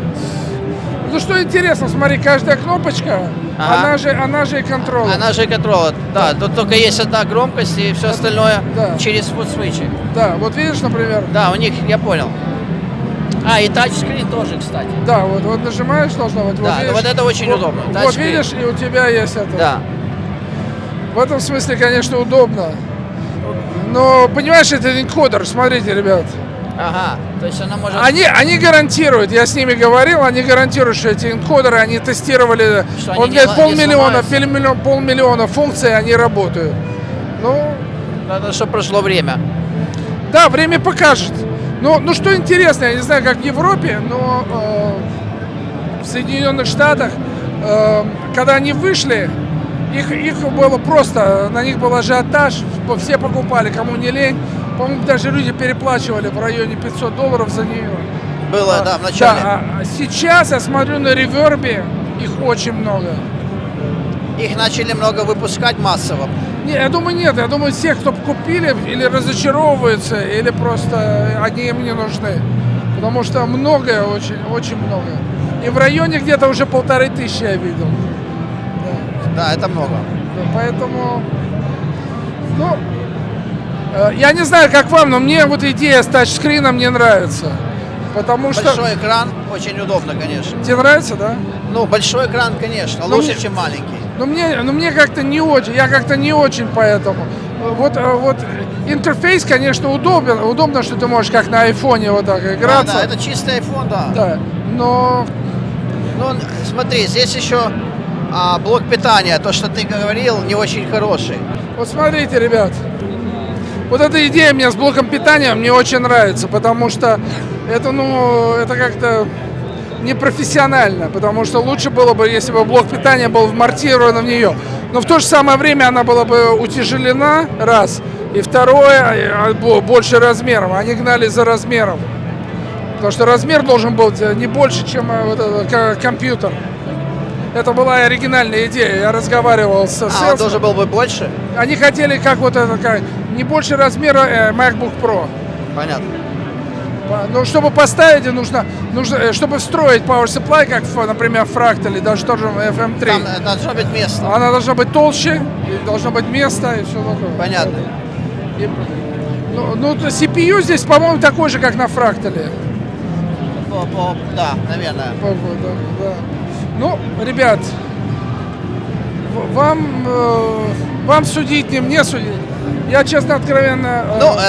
Какой плюс, Миша? Давай говорить откровенно. Ты взял, положил это в рюкзак, пришел на гиг, включился и играешь все спокойно, без всяких смотри, тасканий, играешь спокойно, но вот этот джек, если на него, а сам знаешь, когда на гигах там бегают вокруг тебя, техники наступят, это все вылетает. Но это минус этого продукта, конечно, да.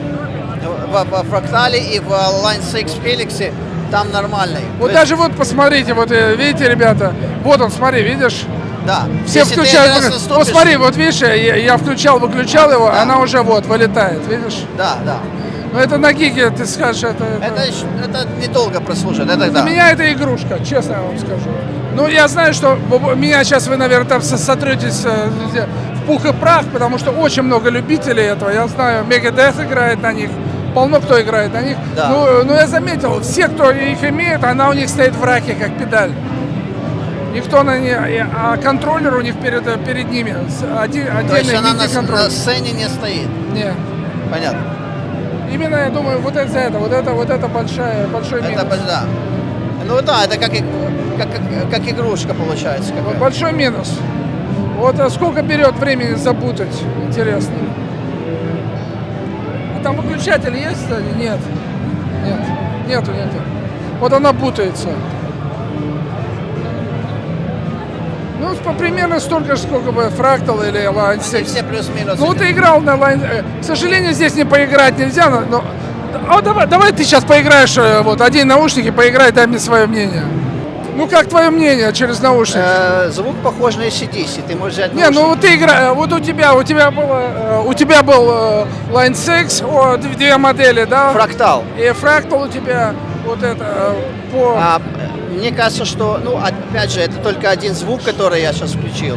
Ну, тут, наверное, есть другие звуки. Хотелось бы какой-то потяжелее, чтобы сравнить. Ну, интересно хорошо. просто. Так, вот. А где меня здесь? Вот, наверное, вот он усилитель. Ага. Вот это маршал какой-нибудь. Вот он второй, подожди. Вот так. Вот гейн можно добавить. Давай гейна добавим. Ну да, ну. Вот, зарядили гейн. Ну. Слушай.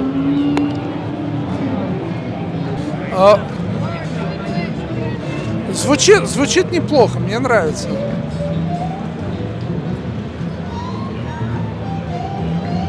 Похоже на AC/DC, да, немножко? Говорить просто как о модели неплохо звучит. Не могу сказать, что это. Мне просто я не в восторге от самого исполнения вот этого, но по звуку, мне очень неплохо. Как все они, в принципе, плюс-минус одинаково звучат. Да. Но Фрактал все-таки поинтереснее. В нем, мне кажется, в нем больше кабинетов и усилителей, ну, таких более... Ну, просто они, как сказать, это Фрактал, это модел, это профайлер. Профайлер — это совсем другая технология. Ну, кстати, вон парень сейчас будет играть, можно послушать. Ребята, это, знаете, как говорится, это мороженое разного вкуса. Да, я люблю шоколадное, например. Да.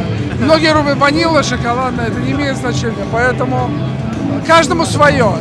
Но идеального нету, поэтому вам служит. Но по сравнению с кемпером она мне больше нравится. Ну, это удобнее, чем кемпер, да. Удобнее, конечно. Поэтому, ребята, технология идет вперед. Поэтому... Я думаю, лет 5 еще и... Я думаю, еще больше. Ты думаешь, больше? Да. 10? Да. Но аналог никуда не уходит. Ну, никогда не уйдет аналог, конечно. Дорогие друзья, это очень известный человек, мистер Jeff Flo. He is a LA talk radio show. He does everything, all his shows about guitars related to the people, great musicians, great guitars, great combination, pedals, experience, what people do, how do they make the music, everything about that. I have to admit, Amp Shop Bass Exchange keeps me up on all the new pedals. That's how I find out about the new stuff to check it out. So we're planning to do a couple of good shows in the nearest future. Jeff returning back to business. Yes. He was out. It's coming right now. It's We're coming. designing a whole new show. So It'll be better. we will try to do that show as much as we can, and there will be some kind of available translation in Russia as well. Yes. And we'll put some kind of new stuff in there. So stay in touch, look at it, some kind of new cool stuff. It's coming. Thank you. Thank you very much.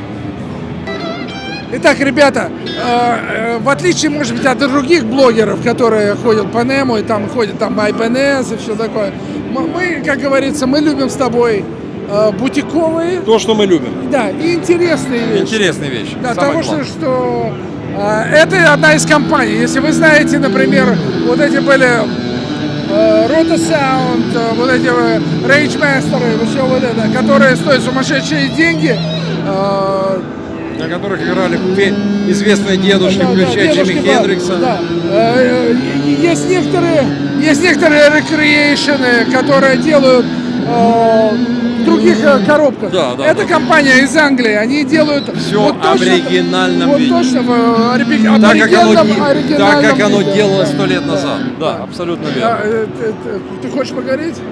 Ну, я хочу сейчас, чтобы дядя там наигрался. Да. Немножко это самое. Дал нам возможность поговорить, иначе он нам возможности поговорить не даст, и все ничего не услышат, и буду говорить, что плохой звук. Ну, давайте пока посмотрим. Вот если вы помните, что такое был настоящий Rage Master, вот он выглядел точно так же. Точно так же, как это делали. Брали коробку из-под... Да, вставлялась батарейка внутри, и видите, вот это и вот эта штучка, да, проводочек шел. Проводочек по старинке, это включается в усилитель, Это вот так работала фигня. Это вот классический тон-бендер. И вот это его педаль. Он выгородил вообще-то вот так в свое время. Вот. Это была педаль от швейной машинки. Ну да. Потом, спроси, можно открыть, посмотреть внутри? Is it possible to look inside? Is it possible to look inside? Thank you. Мы попросили, чтобы нам открутили, сами знаете, мы гонцы за звуком. Вот тон-бендер то же самое, вот его дизайн, топорное производство, ничего не выдумали. То, что было под руками, то брали и из этого делали педали. Все. И что интересно, не было. Да, и что интересно, тогда еще педалбордов как таких не было, поэтому если вот такую хиромантию сейчас поставить, это займет половину педалборд, то он просто педалборд и не но из-за того, что она выглядит винтажно, она и звучит по-винтажному, ты понимаешь?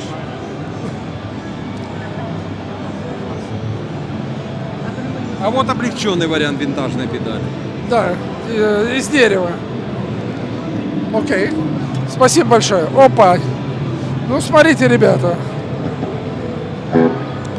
Ну, ручной монтаж, сами видите, полукустарный. Ну и тогда их раньше так их и делали так же. Никаких, видишь, это нету, что можно включить отдельный power supply, надо адаптеры ставить и все такое. Транзисторы английские, Мулларды, наверное, по-моему. Ну, это же германиум транзистор, по-моему. Ребята, вы мне скажите, прав или не прав, потому что я не вижу тут обозначений. Ну, схема идентичная, как была на оригинальном тон-бендере.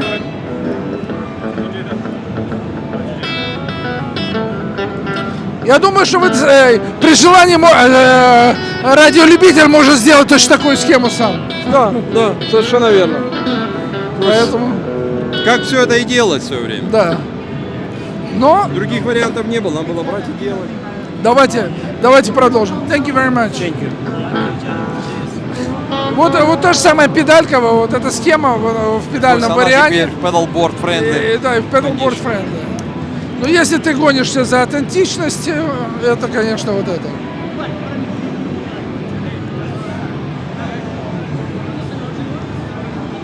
Все кошерно. Все делается в Англии. По технологии, как было в свое время, в прошлом веке.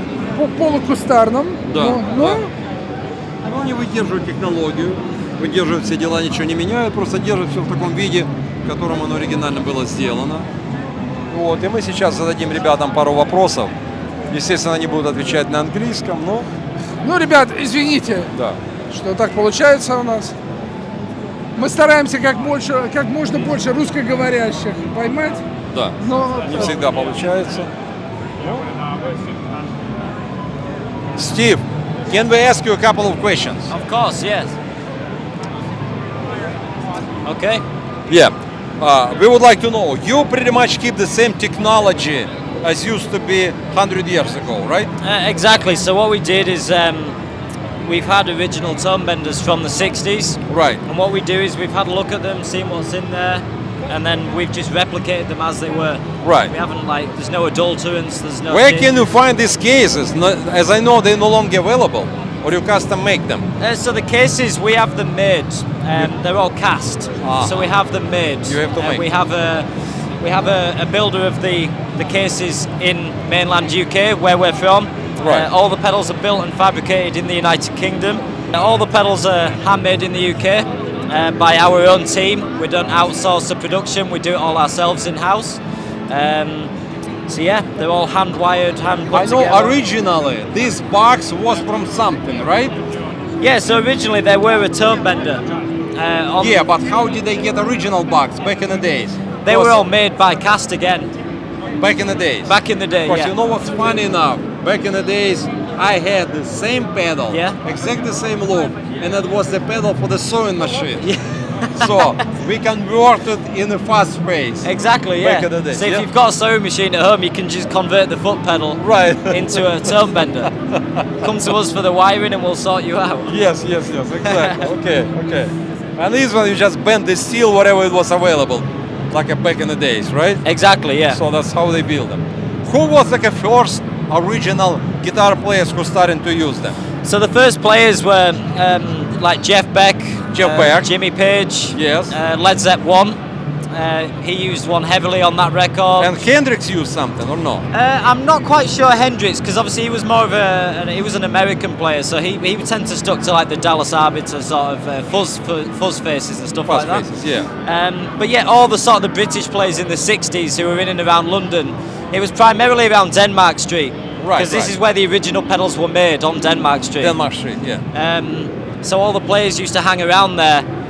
If you look at this one here, this one's actually made in a wooden case. It's a limited edition we do. Right. So the first run that were all made in a wooden case. But Jeff Beck, after using it for a while, when he was turning the pedal on and off, he smashed the pedal. Of course. Because he smashed his foot straight through the wood and broke it. So he went back and then... And this one was born. This one was born. This is the... So there's a road warfare. This is, yeah. Heavy duty. This one's heavy duty, yes. So from then on, every tone bender he made was made from cast, basically. He didn't use wood anymore. For the stage exactly, abuse. exactly.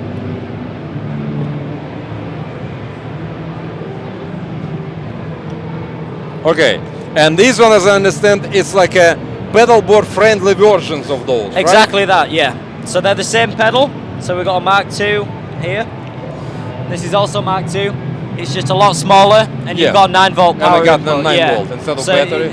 It's for like a touring musician. Yeah. It's easier for them to have it on a pedal board with a So power you want to input. have the same tone, but you can put on your pedal board. The tone will be slightly different. Slightly different. Because the size of the case, it does make a difference with the transistors and stuff. Obviously the temperature. Oh. So these sound a bit more airy because there's more space. There's more room for the pedal to breathe. Whereas this one, it's a bit more. It's obviously more compact, so it sounds a little more ferocious, shall we say? And what's the Pep box? So there was a guitar player called Pep Rush, who was around in London. This was his sort of design. It's just like again, it's just a 60s sort of fuzz British blues sound. Gotcha, gotcha. Okay. And question of the day: why you continue to do that? Looks like stuff is obsolete. Nobody really wants it. A lot of people switching to the digital system. So we're, if you want to say purists as musicians, we believe in sticking to like using valve amps, for example. Like we've got Marshall Bluesbreaker here. Real amp. We use a real amp with a real pedal. Like for me, you can't replicate that with a profiler. Right. You just can't replicate it.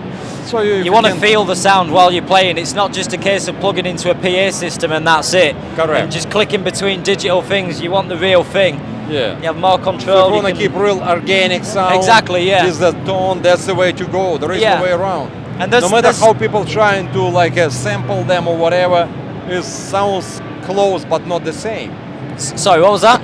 When you're doing sampling stuff or doing digital stuff, you're getting sort of kind of similar tone, but it's not the same. Yeah, it's not the same. It'll never be the same. It's kind of like just making do. It's kind of like, oh, well, this is the best we can do with it, so it's done. I'm not saying digital's bad, because for some people it's the way to do it. It works for them. Right. But obviously, it's an opinionative thing. Like for me, you can't beat having an amplifier and a pedal. Like that's just, for me, it's the best way to go. Nice. And a lot of other people still share that same belief.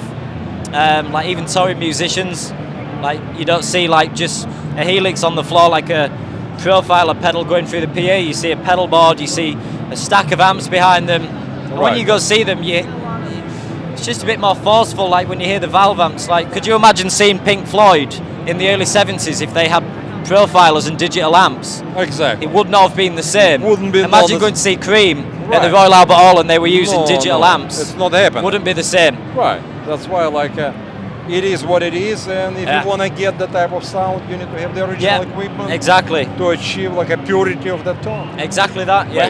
Exactly that. Okay. Steve, thank you very much. No problem. Thank you so for much. Your cool stuff, for the good product, for continuing to do that, for supporting business. Yeah, we'll always be here. Business music. Always be here. And we love that pedals, and We Warwick dealers, so if you need them, we can always get them from there. Perfect. Well, we're already with Warwick in Germany as well. Uh-huh. So they're now distributing for us in the USA. In the USA. Which we've just got them on board now. So yeah, the next couple of months it's going to be busy, but we're going to be in the USA before long. Cool. So that's good news for us. Okay, guys, Amp Shop channel, Namm Show 2023. Back to you and stay for more info. Thank you. Guys. Cheers. Thanks, Gary. Наши люди даже в Китае время зря не теряют. Наташа Guitars, Made in China. И неплохие гитары, выглядят хорошо. Не знаю, как играем, мы не пробовали, но это так, чисто для, проходя мимо, для информации.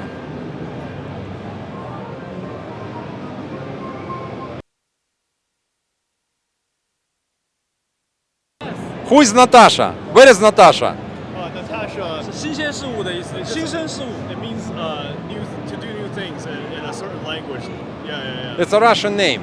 It's a Russian name. And where is Natasha? There is no Natasha. No Natasha here. It's not a person. 木材和木材失去生命之后跟音乐的结合的新生叫 Natasha. Yeah, it's when wood meets music basically. That's what he thinks it represents. Natasha means music. No, it doesn't mean music, but you see the leaf on top of the end, right? 曼波尔智能吉他，全族智能吉他就是新生事物。别给他看，他踩好。Uh-huh. You see the end here, right? This little leaf just means new beginnings. That's kind of like what Natasha represents. Why did you choose Natasha name? It's in Chinese, Natasha and English are spelled the same way. Uh-huh. Natasha. I see. And what does it mean in Chinese? It doesn't mean anything in Chinese, but in some, I think Slavic language, it means new beginnings, I think, right? I see. So Natasha, new beginning. Yeah, that's right. Короче, все Наташи, обращайте внимание, любая Наташа, это означает новые начинания. Если у тебя есть Наташа, готовься к новым начинаниям. So you acquired that company in 2018. 2018. Why did you buy this cable? Tell us. Okay, gotcha. I was a retailer, much like you guys, at one time. And at one point, I was number 2 in the country for selling bullet cable. Love their products, stood behind them. I used them on the road when I was touring as well. So I was brought in as a developer and designer for Ted back in the day, and helped him out with website and social media to get bullet cable back on the market, and had the opportunity to transition and step into this business instead of doing retail, and been here ever since. We've been designing new products, our new Thunder cable line, and doing our straight cables. We've got our artist series Gearman Dude as well. So looks like you expanded the line. We did. Because original was just the bullet cables. Original was about 6 colors in and the it coils. was like a coil cable. Yes, sir. Okay. And we brought the purple back, the orange for the orange amps we brought back as well. It's done really good for us. Unfortunately, we're sold out of the gold right now. They went really quick, so we do have some new colors, and that's been our flagship since 2003. So I heard like a good story about how that bullet cable was born. Ted told me that when he came with the idea to make coil cables, he was trying to find the cool end. Yep. And he was trying to find this or that, that and that. And one day he told me he was walking on the street, stepped, and suddenly he see there was the shell from the bullet sitting right there. That's exactly how and it he went. told me it's popped in my mind. That's a perfect case for the jack. Yep. To put it in there. That's how he came with the idea that bullet cable. It's been bullet cable ever since. You got it. That's why he got the name and everything. And it's like it was really cool looking and people love them, and coming in there. But looks like you got different connections right now and did it in more modern way. So We have, yep. We had a lot of requests for the straight cables as well. Some people do like the vintage coils. Yeah. They have a little different sound, the coils do. They have a little darker sound to them. Right.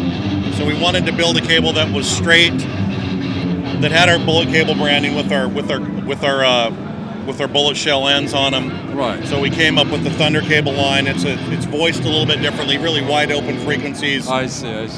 And it's done really well for us. I'm happy with it. Gotcha. Okay. Yeah, that's good. I'm glad that business didn't die. No. Somebody picked it up and we're put still it going. on the next stage. Yep. And that's what it is. And we have a whole new line of stuff coming out for Namm 2024. 2024. That's going to kind of take the industry by storm. It's going to be Wow. impressive. Okay. So we'll have our classic stuff as well. We'll continue with the Thunder cable line and the classic coils, but we have a bunch of new stuff coming out. And you still have the same warranty as Yes, used to be? lifetime warranty on it. Lifetime warranty on that, guys.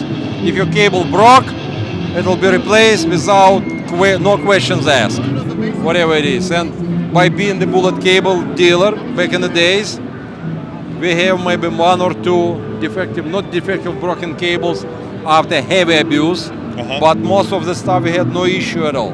No, it's been very good. We have less than a 1% failure ratio in our cables. Gotcha, which is a lot. It's a good From number. 100 cables, one breaking, that's no problem. Not a problem. Not a problem, yeah. Okay, thank you very much. You're welcome. Thank you, and have a nice show, and glad to see you as usual. Done.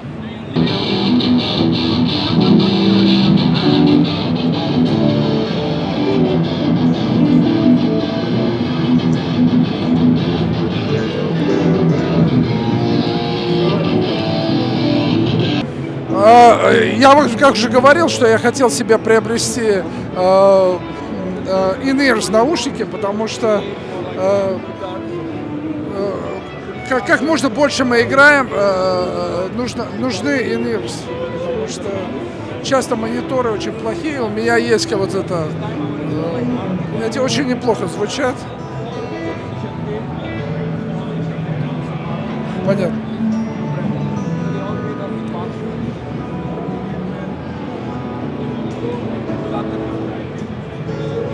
Очень неплохая вещь. Они примерно идут по $300 за пару. Поэтому я вот думаю, брать или не брать, я потом решу.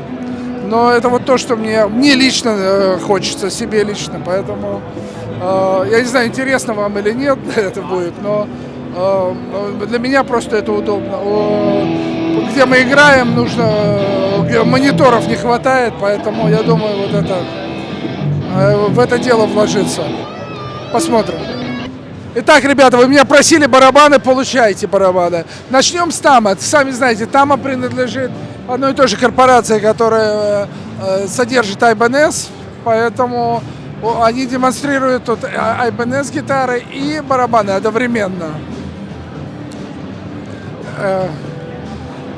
Нашего любимого Жоры с нами рядом нету, я не знаю, где он, потому что как-то разминулись, у него свои интересы, у нас свои интересы. Но в основном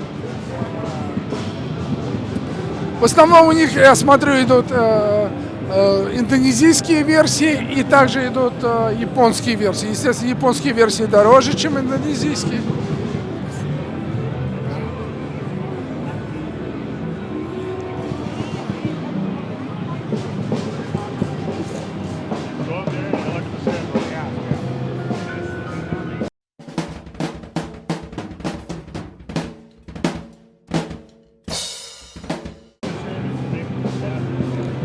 Давайте пройдем, вы же тут рядом с гитарами, давайте так быстренько просмотрим, глянем, что есть.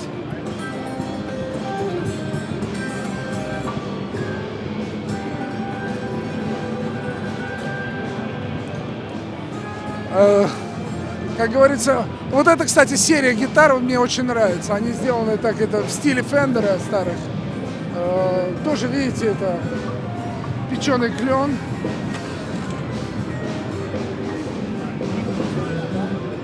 Вот Bridges, я смотрю.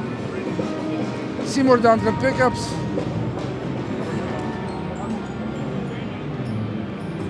Ну, я уверен, что полно других разных блогеров здесь в Ibanez провели много времени.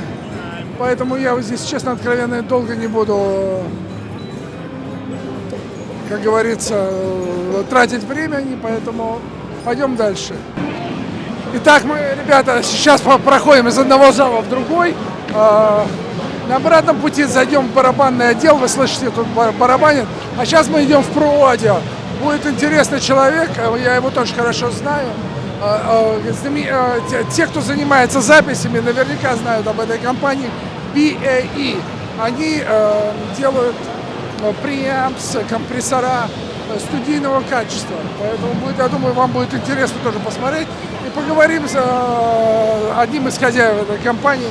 Будет, я думаю, будет интересно.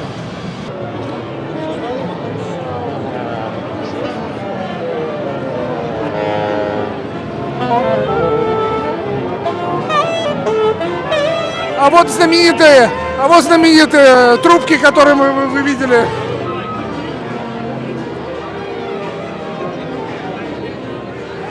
Обратите внимание направо, вот эти будки. Вот тут все вот эти маршалы, все такие, кто не хотели платить за большую будку, они теперь здесь решили это вот, принимать заказы. Надеемся, что на следующий Namm они выставятся.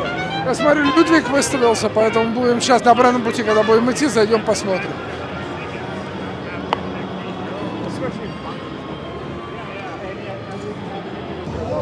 Ребята, хотите посмотреть на Стиви Вондер? Вон он.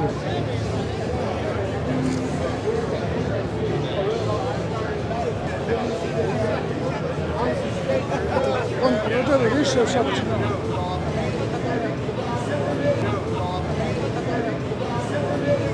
Стиви Вандер слева, вон он стоит, проверяет. Thank you. Ну вот, мы поднимаемся на второй этаж, где будет профессиональный аудио. Заодно, я думаю, зайдем, да, зайдем посмотрим ESP заодно, уже там рядом. Мистер Мумитроль сзади у нас скучает. Поэтому ну, посмотрим, что, как дальше пойдет. Ну, хозяина этой компании я лично знаю. Поэтому. Ага, хорошо. Кстати, хозяин этой компании, его зовут Колин. Так. Хороший парень. Ну, хороший парень — это не профессия, Миш. Абсолютно. Нам перепадет сегодня что-нибудь? Нет, ничего не перепадет. Итак, ребята, мы с вами здесь в Pro-Audio находимся. Конечно, я чуть-чуть это, как от Pro-Audio отключенный, я не сильно об этом шарю, как вы говорите. Ну, будет все равно интересно посмотреть. Конечно. Будет все равно интересно посмотреть. А ты, Стив, ты в этом что-то разбираешься? Ну, немножко, да, чуть-чуть. Мистер BAE, мистер Колин. Вау.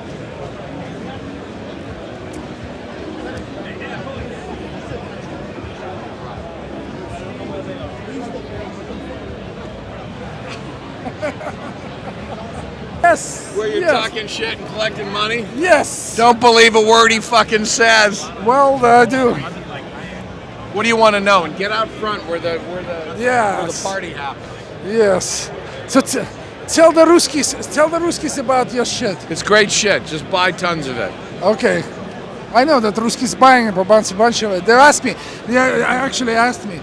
You got since you know BAE guys, you got to come out and see. I go. But by the way, I know the guy real good. Not personally. I am the BAE guy. Yeah, but not personally, but like superficially. No, whatever Michael. Listen to Michael. He knows his stuff. On the real superficially, I know you like. For a dentist, you know a lot of stuff. Don't say that, Dennis. Cut it out. So tell us.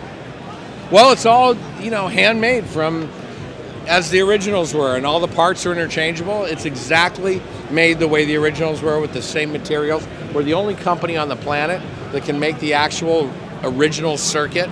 Neve stopped everybody with a patent they finally filed in the 2000s. But we actually have been doing it longer than they've done it. Passing 25 years So now. you don't have any problems with Neve about it? No, because in actuality, they tried to make a problem out of it, but we've been doing it so long, they never patented, they abandoned the technology, we didn't do it to take anything away from them. They didn't make 1073s and 84s and all the goodies for 20 years. And then we came along just fulfilling a need, making sure it was done, so people who owned recording studios and had recording desks could fix them. And that's how it all started. And now we've been doing it, shoot, we're going to go on 30 years of doing it. Really? 30 years? Yeah, we'll be up there. It's getting close. I thought it was much earlier. We're right around 24, 25, I guess, at this point. Yeah. But yeah, I mean. So which one is the best seller? Probably the 1073 rack mount right here. That would be the one. Or the 1084 right here. These are very common. Everyone loves the 500 series goodies. I was going to say, the 500 series. Everyone loves them. We have the EQ, we have the MPL, the EQL. If you want that full sound of the rack mount, we make one for the 500 series. Do you make them here in the States? Or? Yeah, they're all handmade in California. Really? Point-to-point wiring. All the circuit boards are hand stuffed. They're as good as you get.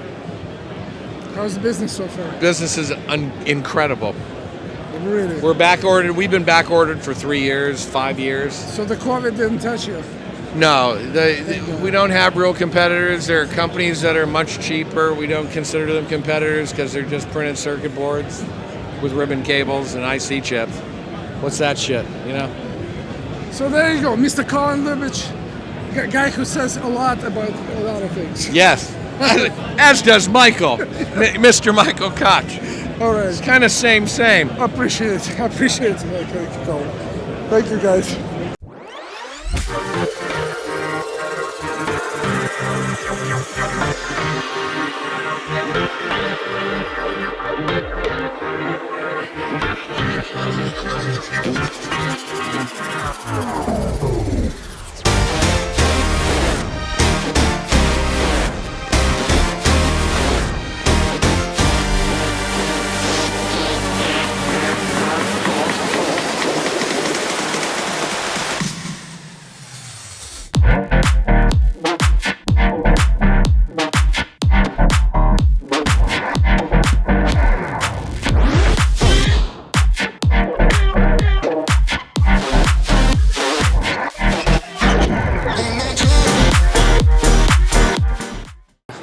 Мы находимся сейчас в бус такой малоизвестной компании под названием Sony. Конечно, это high-end audio. И мне просто самому интересно wireless система. У меня когда-то была самого Sony wireless система, она мне не очень нравилась, но по качеству собрана была очень хорошо. Вот мне просто интересно, может, они сделали какой-то апгрейд, что-то у них новое вышло. Сейчас посмотрю. Пока ничего не вижу.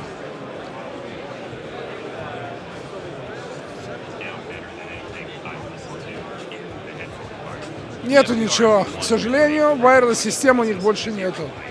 Они больше... Или, ну, по крайней мере, я не вижу. Ребята, если вы хотите посмотреть, вот многие компании, которые здесь даже не находятся, они здесь находятся. Вот, например, вот как Steinberg Design, Yamaha. Они здесь находятся, они сидят в этих маленьких таких будках, и там формируют контракты с дилерами. У них нету большого дисплеев, как раньше, они это делают, но они все равно, хотите не хотите, присутствуют на Namm. Вот видите, Korg USA здесь находится, поэтому вот Tyler Guitars, поэтому это все... Надеюсь, что на следующий год Namm будет, как они обещают, полноценной, но по сравнению с прошлым годом, конечно, раз в 5 больше народу, раз в 5 больше кто выставляется, поэтому я не думаю, что, как и многие, я вот смотрел на интернете, говорят, что Namm умирает. Нет, он не умирает. Это я очень рад. Надеюсь, что мы на следующий год в Соло Даллас тоже решимся выставиться. Но очень буйная активность идет. Сегодня второй день. И я не знаю, индустрия кипит. Как я вам говорил, по многим слухам идет, что Namm умирает. Я с этим не соглашусь, потому что сейчас Namm примерно раз в 5 больше, чем был в прошлом году. Даже если attendance, как говорится, платная, то в данном случае я вижу большое качество народа и большое качество дилеров и сделок, которые происходят. А вот он, Игорь, который очень разозленный. Игорь, вот сколько больше, почти целый день провел на Namm. Копыта все спилили, Миша. А здесь ты уже второй день. Мне кажется, что Namm не умирает. Мне кажется, что я третий день не выдержу. Да. Ну, я просто говорю о том, что Namm не умирает. Вот Namm не убьешь, Миша. Не убьешь, да. Никак, ничем. Потому что помнишь, вот в прошлом году? В прошлом году мы думали, что все каюк, ничего подобного. Люди притащили кучу нового стафа, кучу всего наделали. Я там про органы снял и про оригинал роуз пиано мы потом ставим. Да. Сейчас мы пойдем снимем стойки колоссальные, тоже сделали ребята. И нам надо подойти еще в пару мест. Да? Так что следуйте за нами. И впереди нас ждет еще очень интересный вариант. Видите, я уже думал закругляться, а оказывается нет. Нам надо снять обязательно видео про Майк Тобайас басы. Да? Да, это MTD басы, которые обалденные. Потому что нас люди спрашивали показать им барабаны, но мы с тобой о барабанах ничего не знаем. И знать не хотим. Да. Нужен Жора. А где Жора? А где Жора? А Жора где? В Караганде. Все. Поэтому без Жора барабана не будет. Но мы обещаем, что поймаем Жору, он наверняка был на Namm. 100%. Спросим его, что он думает. А он нам все расскажет. Да. Короче, следуем на шаббат. Да. Итак, продолжаем наше шоу. Да, наши спонсоры, да, которые нас спонсировали в наших передачах дома, они сейчас на шоу. Эта компания называется Form Factor Audio. И они сейчас помогают компании Шаббат Гитар, кастом гитары из Лос-Анджелеса. И вот они, красавцы, здесь на шоу. А что интересно, что Form Factor не только что они делают аудио, но они занимаются профессиональными PA-системами. Да. Они делают аксессуары для гитар, в частности, вот эти замечательные стойки. Потом они делают мини-рейки для 5 гитар. Вот, то есть они довольно-таки многогранная компания, которая делает все. Эти стойки пользуются очень большой популярностью на шоу. Прежде всего, они выглядят сексуально. Да. Вот. Во-вторых, они имеют очень хорошую устойчивость. Очень устойчивая гитара, независимо от того, гитара или бас. И вообще сделано очень heavy duty. Сделано очень оригинально и украшают любую гитару, которую ты на нее повесишь, она приобретает совершенно другой вид и оттенок. Поэтому Form Factor Audio, guys, highly recommended. То есть обратите внимание. Кстати, у нас есть их веб-сайт? Веб-сайт есть, да. Да, мы сделаем скидочку. Мы сделаем скидочку. Ну, formfactoraudio.com, насколько я знаю.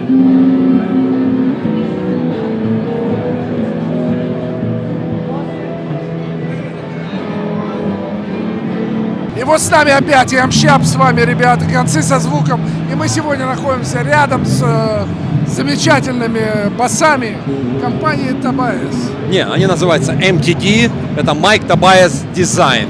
Немножко истории. Были такие басы, назывались Tobias Bass. Майк Тобайас эту компанию продал Гибсону, которая у него перекупила. Он не имел права выпускать гитары под своим именем. Он сделал Mike Tobias Design, MTD, который намного превосходит Original Tobias Design. Много новшеств, много у них всяких улучшений и так далее. И сейчас мы вам немножко засветим эту контору. Итак.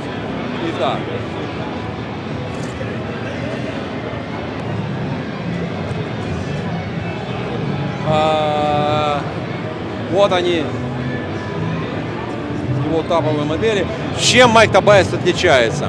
Он делает уникальный гриф, на котором очень удобно играть. То есть в нижней позиции струн он как обычный, а нижняя у него немножко подрезана. И получается пятиструнный бас не чувствуется как пятиструнный, гораздо легче играть. Естественно, Майк Тобайас использует хип-чат тюнера, хип-чат бридж. Он использует кастом-дизайн Бартолини пикапы, которые они делают только для него. Я их купить не могу, мне не продают. Майк Тобайас их не может получить, если Бартолини их не делает. Но всем нравится звук, вот эта комбинация, он очень сильно угадал с этим звучанием, поэтому он использует эксклюзивно только их, и он использует эксклюзивно портолини электронику, преампы. Значит, ну он мастер по дереву, то есть он подбирает такие наборы деревяшки, которые ну просто уникальны. Сейчас сидит, кстати, лопает Эндрю Гуше, это известный R&B бас-гитарист, который, ну, в общем-то, такой, ну, легенда. Это клиент? А? Это Amshop клиент? Да, это наш клиент, наш друг, вот, Эндрю Гуше. Там, я смотрю, стоит целая плеяда. Вон Майк Поп стоит из Фадеры, он стоит Бобби Льюис, он стоит, кто там? Ну подойдем давай поближе. Ну мы сейчас подойдем, да. Это Дэнни Тобайас, это сын Майк Тобайаса, который перенимает эстафету у своего папы. Майк Тобайас уже довольно-таки немолодой парень, то есть ему тяжело. Все это уже продолжать рано. Но Дэнни продолжает эстафету. Короче, басы очень тяжело достать. У них сейчас время ожидания где-то в районе 2 лет. Это в связи с тем, что пандемия нарушила все обычные supplier коннекшены, то есть портолини, бэкордер с пикапами, хипчат, ну и так далее. Поэтому у него очень много ордеров, люди ждут, хотят получить замечательные басы, но тяжело получить supply. Поэтому, как говорится, медленно, но уверенно Майк Тобайас все-таки продолжает производство, делает свои замечательные басы. И мы хотим представить нашим людям, которым нравится бас-гитарная индустрия, именно вот этот бренд. То есть бренд очень достойный, и те деньги, которые вы на них потратили, они на самом деле, эти басы стоят более того, чем мы потратили. Очень хорошие качественные бас-гитары, очень хороший бренд, хорошее качество, хороший сервис, очень много крутых артистов, которые ими пользуются.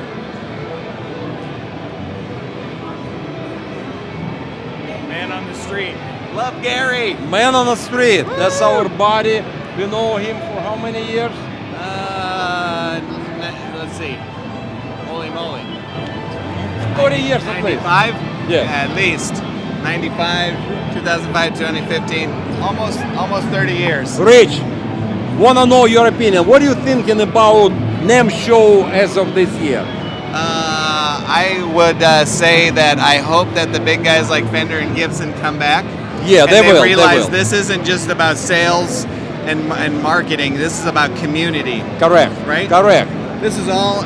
This is all to bring people together. Half of these people walking around that work for other companies own Fenders. Yes, yes. And it's their community too, and it's all community. And That it's is like, correct. That's why we It's should more all like a be in it social together.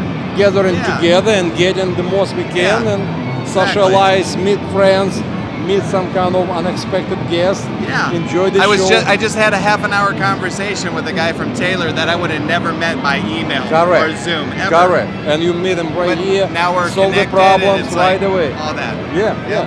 That's what it is You can't about. do that anywhere else. So guys, Namm is forever. You cannot kill Namm. Agreed.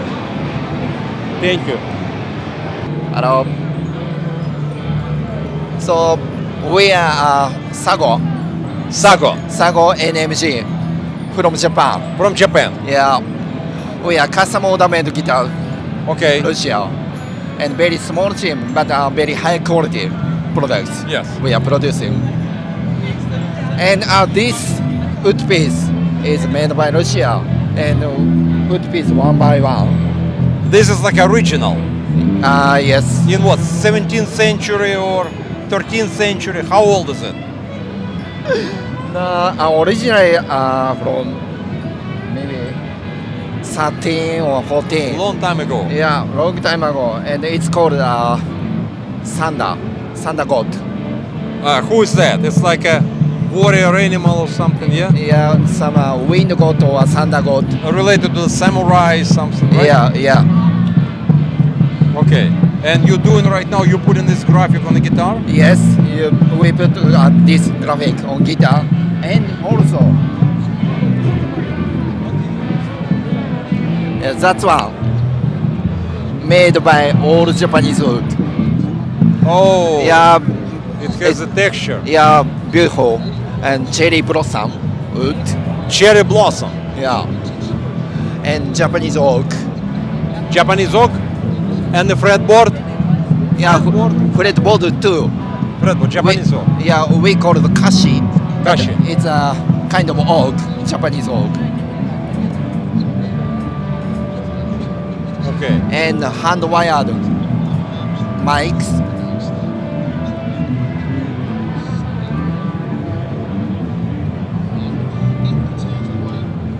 And we are Japanese, and we also have a certification in Japanese. I cannot read Japanese. But it's a traditional Japanese calligraphy. This certification also kind And of pretty much art. all guitars has the custom design. Yes. So normally, ノーマルのカタログボード。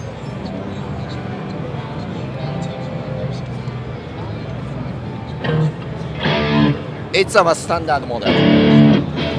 For example, this one is based on Sonia and custom made.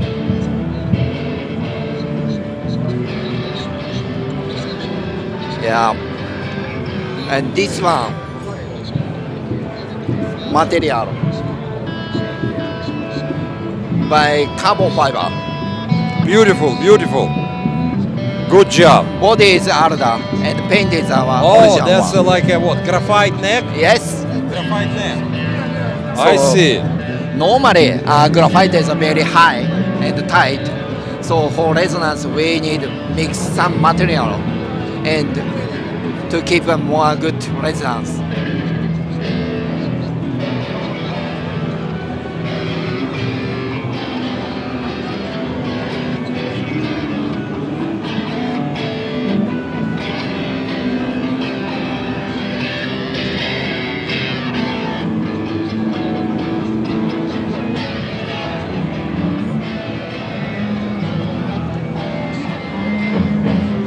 And this one is made by Japanese wood.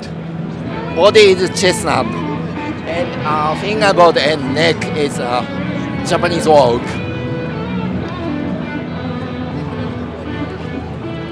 Very lightweight.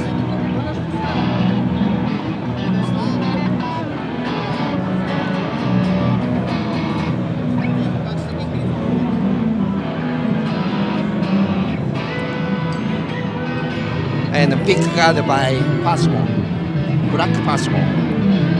And so black Pashmon is difficult to cut, like a horizontal. And we use Japanese traditional process to grave with the gold. That's a kind of artwork.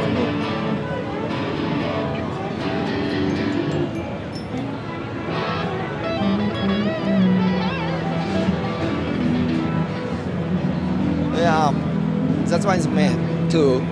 Body is Arda, but our neck is a carbon fiber.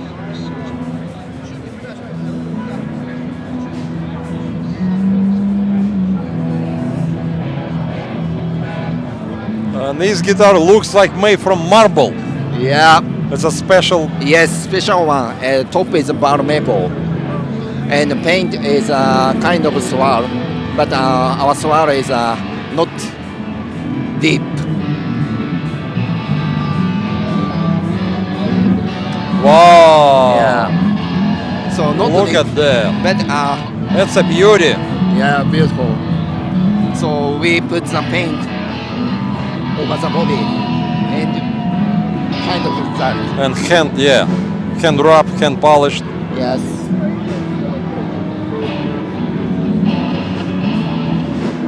Is it a stone? No. Wood? Wood. Arda. Arda body. Roasted neck. Roasted neck. Roasted. Yes, roasted maple neck. Beautiful, like a flame. Just gorgeous.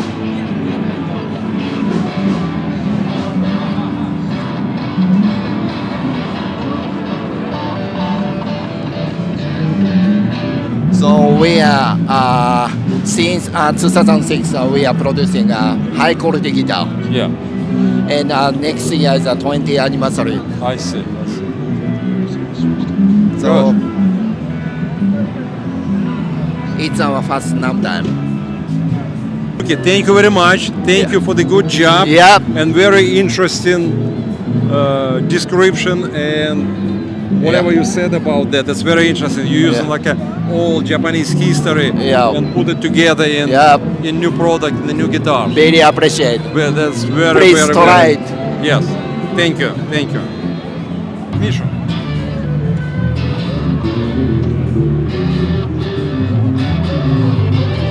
Ребята, а это исторически легендарный инструмент, на котором играл гитарист из группы Queen Brian May. Вот его конкретный инструмент, который был скопирован в ноль. Вот дядя Миша сейчас на нем играет, и я смотрю, он ему очень сильно нравится. Очень? Вот это так, как Брайан Мэй сделал себе гитару, потому что не мог купить в свое время нормальный инструмент.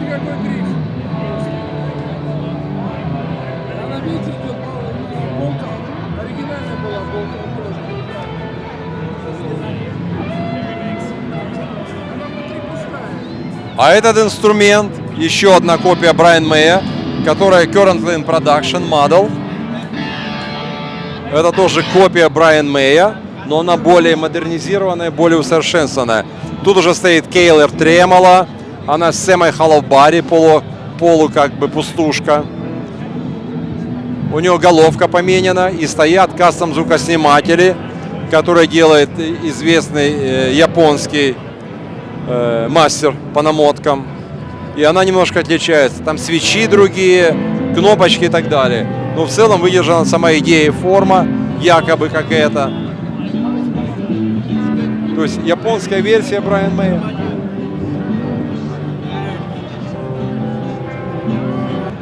Очень интересная тема тоже. Тацуоки. Мистер Тацуоки. Тацуаки, sorry.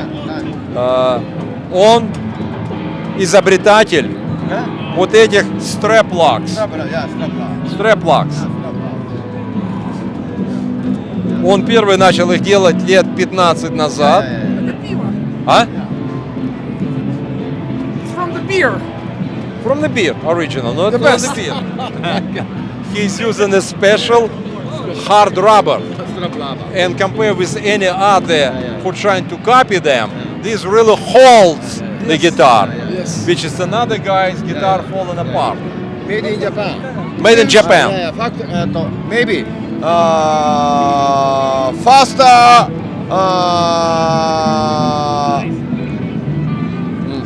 the fastest of the world.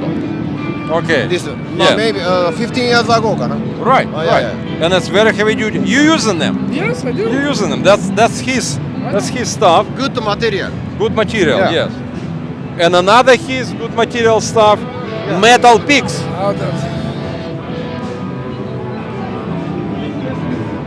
But this is the solid titanium, brass, copper, stainless steel, aluminum, and this is stainless mesh, 0.2 milli, very thin. Yes.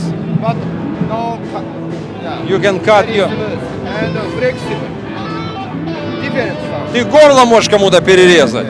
You cut somebody's throat if you want it. So you can use it as a weapon and as a pick.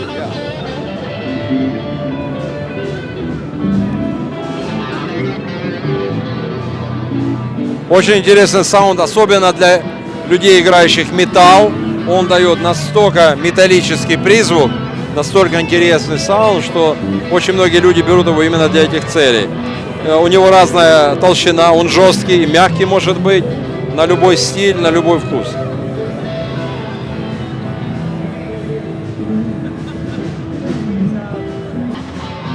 I forgot to mention that Tsuaki making great custom basses in Japan. Just amazing stuff, but he is small production guy.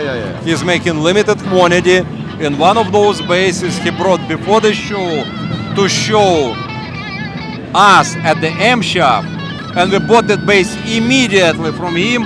He even didn't have a chance to bring it to the show because I was afraid that bass will not return back. It'll be sold out here. So I didn't take a chance. I just bought it from him. It's right now on there. We'll just show the stuff. Very interesting combination. He's sort of like a Fodera type of guy in Japan. This type of level. Thank you, thank you. Thank you very much. Yeah, thank you. Thank you.